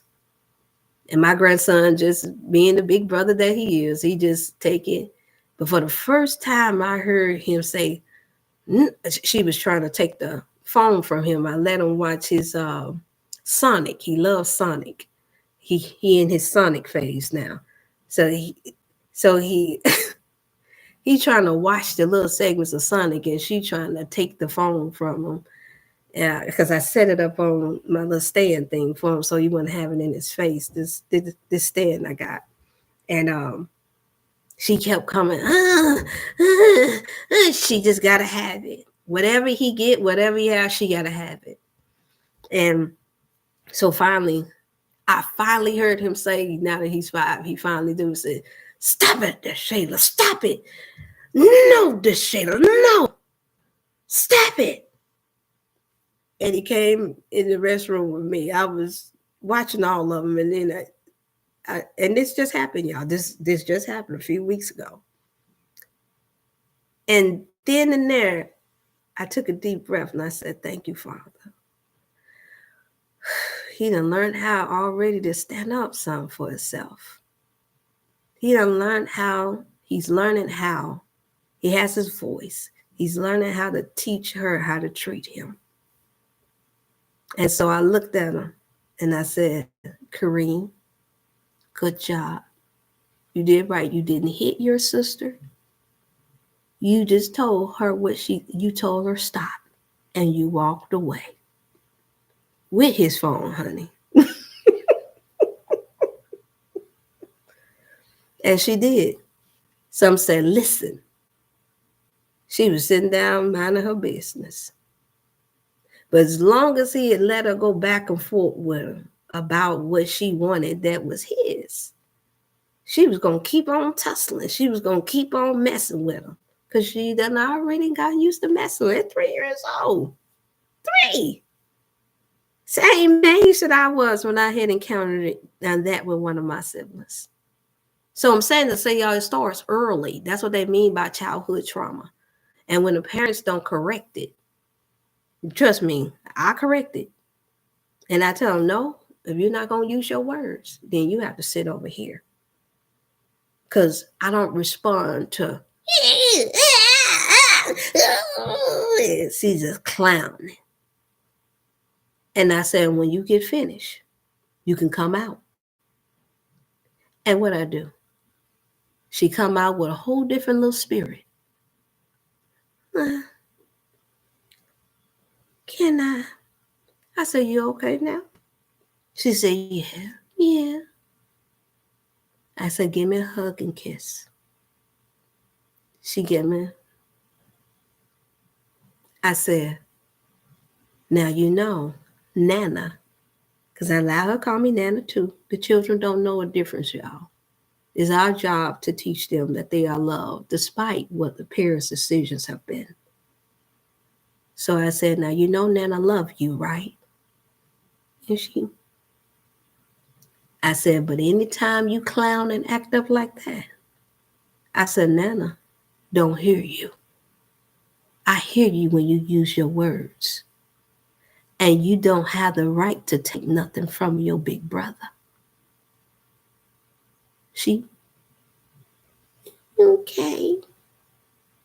So what I'm saying is that because I went through it for years, now I can identify with my grandson what he's going through and how to help when I can teach them. I don't dismiss the other child and say that because of you, this, that, and the other, or because you're not my biological grandchild, you don't deserve to get nothing, or you don't deserve to have a hug or a kiss or to show you no attention. But what I do is I talk to her, communicate with her. And I ain't got to whoop her. You go sit down on that bed and you think about how you acting. When you come out when you calm down. And so I'm telling y'all now, we got grown folks.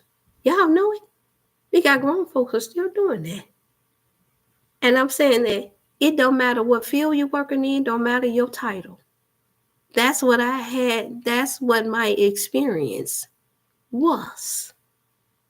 And from time to time, I may have to deal with it from a client or two. I just dealt with it.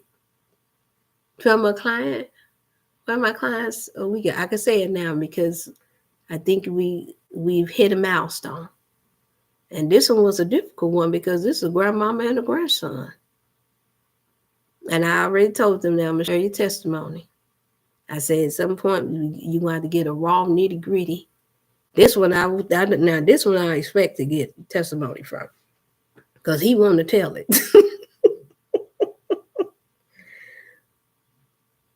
Mama, grandma using her weight. See, I get it from every perspective. So I have no excuse not to grow up. No excuse not to learn and no excuse not to share. Because I know it's not just me that's dealt with this. And so he said, no, see what it is that she want to talk to me, however way she want to talk to me, when I'm the one that's found truth for her. And I've gone through this with my mama, and I lost my mama from cancer, and I'm just tired of the disrespect. I'm tired. I'm the only one that's going out my way to make sure she have a healthy food. I'm the only one that's going out my way to make sure that she get the tests done. I'm the only one, but yet you treat me like a dog. These was his words. I just encountered this last week. And He said, so I will not be overtaught. Or so I'm just going to just get off of here because she knows she lying. He said to the grandma, because she knows she lying. She didn't do what I told her to do. And the numbers went up a little bit. And I'm trying to keep it alive because this is saying if she get off too far, then she going to go back into remission. That's where we were at. Even though she's doing far better than what she was when we started the same time, the anniversary of my daughter's passing. That was my test too, y'all, because that was the most challenging client I had at that time.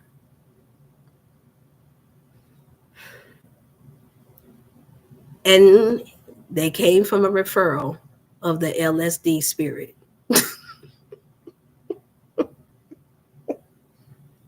Because the LSD spirit didn't have the patience to deal with it or the know-how. I lie not. On my mama.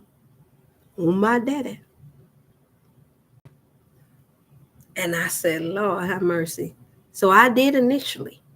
I initially said, no, this is going to be too much. You got multiple things going on. And you're in the hospital. You're going to handicap what all I can do to help you. Even with having someone to help you as a family member, you're going to handicap me by doing everything that you know and can see now that's causing your health to decline. And so now here we hit mark the anniversary time this month, this week, for that client that was dying from cancer. Literally, the doctor said it was no more they can do but to perform chemo. And her body, and they already admitted that her body could not take it. So start preparing for her death. Well, I tell you, when I say y'all that we have to grow up, we cannot be enablers. You do have to triumph through that too, even when you are the caregiver, even when you are the spouse that's doing all you can do to help. Note that you can't get bit.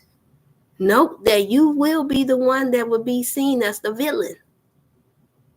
And this client didn't know that I'd already gone through it myself. None of you all knew I was going through it. When it came to the attention of some of you all, it was seen as, oh, y'all think I'm something, but y'all ain't seen her. And it came out off as like, it's not without compassion. It was just a mere conversation. Because when people are knowingly doing wrong, I realize that they can't hear properly when they're not ready to accountability like a drug addict. They don't want to hear nothing you got to say. And I know I'm a certified drug counselor too. I know when you tell all they don't want to hear anything that's even close to, you can't have that crack. You can't have that heroin. No, you can't have that loud. Don't you talk to them in no kind. It don't matter whether it's nice, sweet, whether you're stroking them, rubbing them, whatever. It don't matter if you just gave them a gift. When they going through that faming stage, attention seekers is just like that. Somebody asked me, does it bother me that you don't have 1,000 people following you right now? Nope, not at all. Because I understand that through time, these things never go away. It'll fall on, I believe that it'll fall on the right ears at the right time. That's the healthiest way I know how to address this when coming before you all, because I've seen what is done. I lived with it. I've seen what it does to the minds of a person, whether you talented or not. But if you're talented, it's worse. The LSD is at a whole nother level. And now you can't tell them nothing. The only people they will listen to is those who give them that attention. And they're willing to pay for that attention. And how many people do you know that will allow you to pay them for that attention? Well, Yeah, when I tell you that I tried that and I finally got to a place in this year what I told them. I can tell you that you're doing fine, client. I can let you continue to pay your monthly fee for your monthly consultation. And it wasn't that I didn't need the money, y'all, because you best to believe I needed it. I got bills to pay too. But notice I said I got bills. And yes, that can be used rightfully so, professionally so, as a means to pay my bill. And I would be right. But not at the expense of lying to my client while their health is declining just so they can want to still pay for my service. I'm not going to lie to you. And I'm not going to make you think that what you are doing is going to help add some life to you just so I can get paid. No, no, mm-mm. I'm not going to have that blood on my hand. I know better. Remember, I learned as a child. Still learning with each person that God allows me to help. They help me. Y'all help me to perfect what it is that God have me to do. I learn too. But I'll be doggone if I sit back and psych myself up to think that because I provided a service for you, knowing that you weren't there, knowing you weren't ready, knowing that you're still detoxing, knowing that you still got chemicals all in, that I'm going to sit here and let you go broke, knowing that you're just not ready. It's just like, I promise you, a prime example. Oh, okay, sometimes I understand. All right, you have a good evening. I appreciate you all and your feedback. You are working that.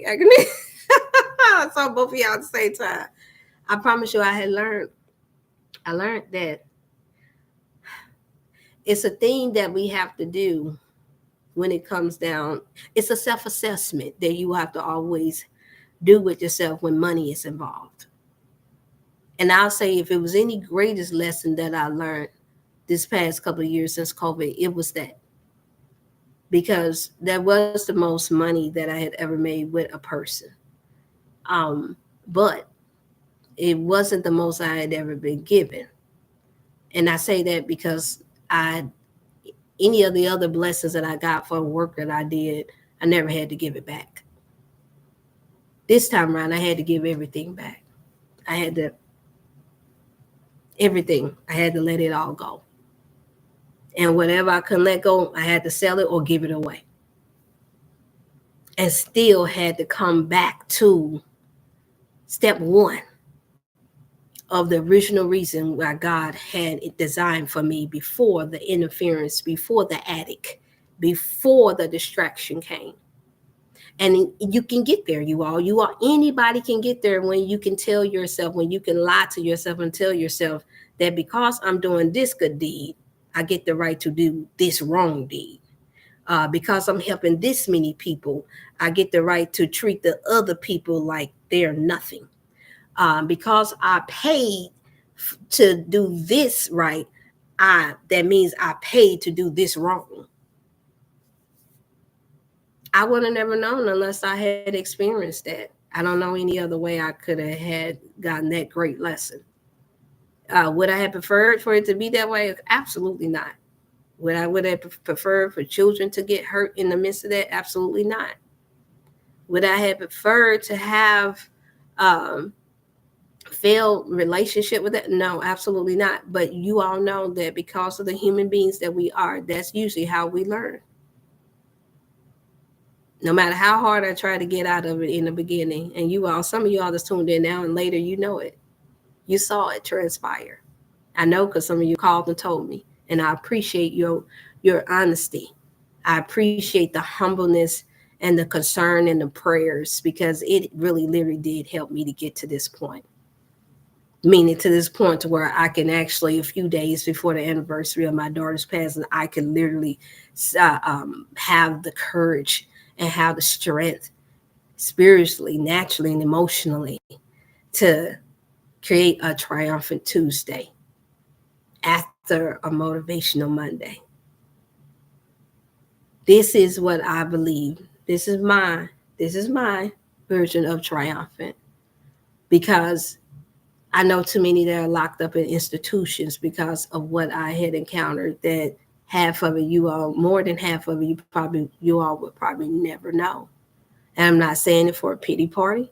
I'm not saying it to get no brownie points, as they say, no vegan brownie points. I'm just saying it because I want you all to know that if I can make it, you can too.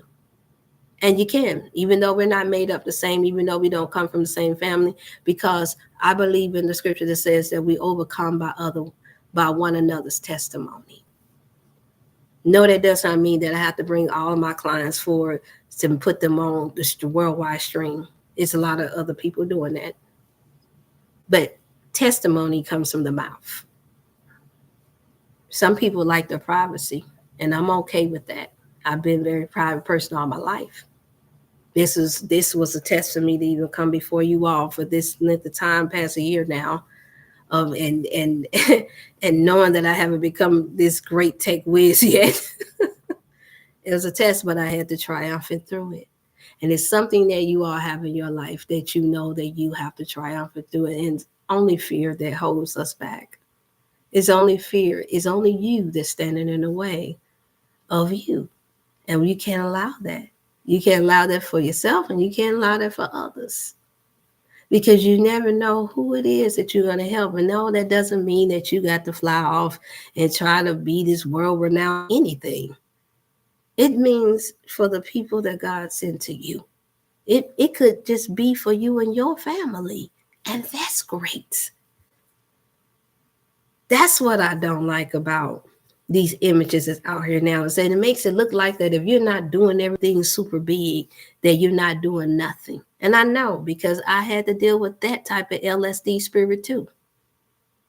Where, well, you ain't got no books out. Well, you ain't made $1 million yet. Well, why you been doing this so long and you ain't? I had to deal with that too, y'all. Every time that spirit got at its highest narcissism, I had to deal with that. And it would always be because they were challenged by someone else. It would always be, let me fall back on. I'm better because I made some money doing this. But at that time, hadn't saved no lives. None. Absolutely none. Hadn't helped really, truly save no lives. And so I realized that through that, once again, greatest lesson, one of my many greatest lessons, was no matter how high you get in life, no matter how far you go, no matter how much money you make, no matter how many hand claps you get, stay humble or sit down. That song played out too fast. I don't know all the lyrics, but I remember that part. Stay humble or sit down. We do need to be humble and sit down. Through your humility. And I don't mean false humility, where you say something on the platform, you say something to your friend, you say something to me, and then you know good and well that the moment you leave me, that your wife, your husband, your children, your besties, they all know that you didn't mean it. Because you think that we owe you something. That's the worstest place to be in, to where when you choose to do something that you think that's going to make you somebody, that you put it upon yourself to allow your mind to think that everybody else owes you something for what you chose to do. Or what was just in the cards, as they say, is what you was predestined to do. I believe in when all that you do it into the glory of God, not into the glory of you. Your honor will come in due time. The claps will come in due time. I remember, and I'm just going to use a little simple thing, and I'm about to close out now. I remember hearing that towards the end of the making of Bill Cosby. Don't nobody shoot me down. I'm just using it as an example. And I remember watching it when the episodes had ended, where they were showing how they did the making, how they did more emphasizing, or what's the word, improving, where a lot of the scenes were ad-libbed, like they were happening. It wasn't written in the script. And for most of us, that's what made it funny to us and in some ways relatable, and really what we wanted to see out of a quote-unquote Black family in America. But I remember at the end when they were showing the making of them after they had gone on for the 8 years that Bill Cosby had ran. I remember watching the outtake there where they were showing how Felicia Rashad didn't get her flowers until much later on, how so many didn't like her. And I never would have thought that, because not just because her name Felicia, but because I thought that she was a really great actor. And I thought that she played her role very, very well. And as a mom, I could see myself in her. And so when she stated that she wasn't getting that credit at all, and that that they deliberately didn't nominate her for being Best Supporting Actor for nothing, who would have ever imagined? I remember not really focusing on the fact that she hadn't gotten no Oscar. And then God knows that out of all of the moms, how is it that your show is being watched the most? And here it is, and you're paired with another famous comedian, and she doesn't get recognized at all. Her role was very outstanding. And to this day, everything she plays in is outstanding. But she didn't get her flowers until later. But I can tell by the interviews that she's done since then that it helped build character in her.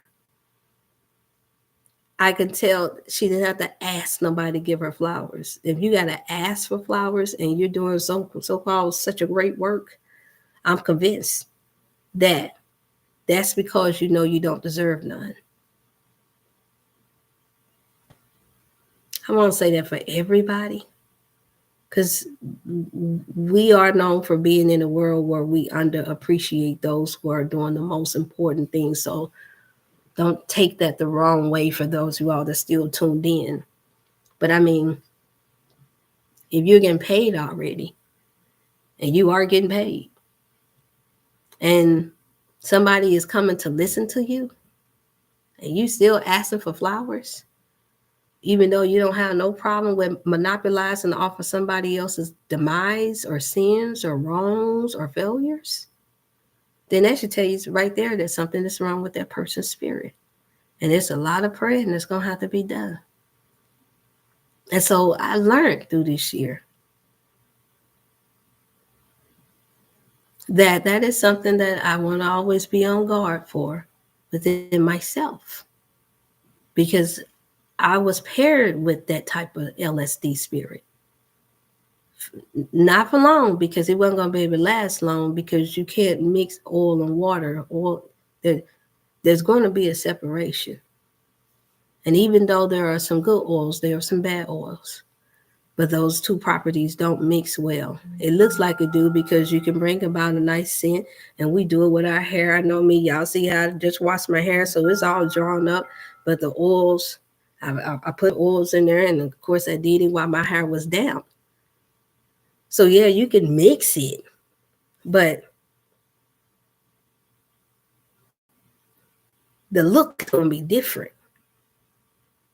It's not the same as if I blow dried it out and just put the air. Some of y'all might catch that. Put the air to it, the element of air to it, now it's going to blow out to this big old fro. But with the oil and the water being in my head, it makes it look like, oh, she ain't got no hair really. But if I take one of these out, and I just put the air to it or the heat to it, it stretches down there. But you can't tell that because I put oil and water up in here. Now, am I saying don't put oil and water in your hair? No, I'm not saying that, but you don't need it when you're taking care of yourself internally. We wouldn't need as much oil and water if you were eating the right foods, if you were taking in, right, you wouldn't have to mix so much. If we wasn't deficient for the right nourishing and foods, then we wouldn't have to feel like we need to eat from all forms, pyramids of food. And now they're finally coming out and admitting that the American food pyramid was one of the biggest scams ever. I just saw it printed. That's what they're saying. I didn't make that up. I just posted it on my Facebook page. It's one of the biggest scams ever, to have people thinking that you're supposed to eat grains, fruits, bread, and dairy, and all that all throughout the day. That was way too harsh on the digestive system. But because we've seen so many people practice it, because some of us have, including myself, for years, we went by that pyramid. We think that that means that it works. But it doesn't, because look at it, it's 80%, some with debate, anywhere between 80 and 90% of America got some type of disease or something that's wrong with us. Well, with you go into other countries where they have not been allowed to be injected with chemicals, where they have not been allowed to have their food modified, then they are just fine. They're living a longer and healthier life. So we have to be careful, you all. We do. We have to be mindful. We got all of us that's still here now and tuning in now and later. We all see that we have to remain a student of life. No matter how much you learn and no matter how much you think that you know, no matter how much we share, we got to always be a student of life. And with that, you will most definitely be made humble. All right, y'all. Note that I love you all. Take care of yourself. I appreciate you all for tuning in. Remember to like and share to somebody that you think that this will encourage. You all remember we still in 2024, y'all. We're in the countdown. And note that I will be planned to be back here before you all anywhere between 4 and 5 on Wellness Wednesday. Yeah, y'all, we're planning on still doing this. I'm still aiming to do it again. Thursday, Friday, Saturday is still going to be my goal. And just know that I love you all and take care of yourself. And remember, you can triumph and make it through any storm. Just keep the faith and put God first. Bye-bye.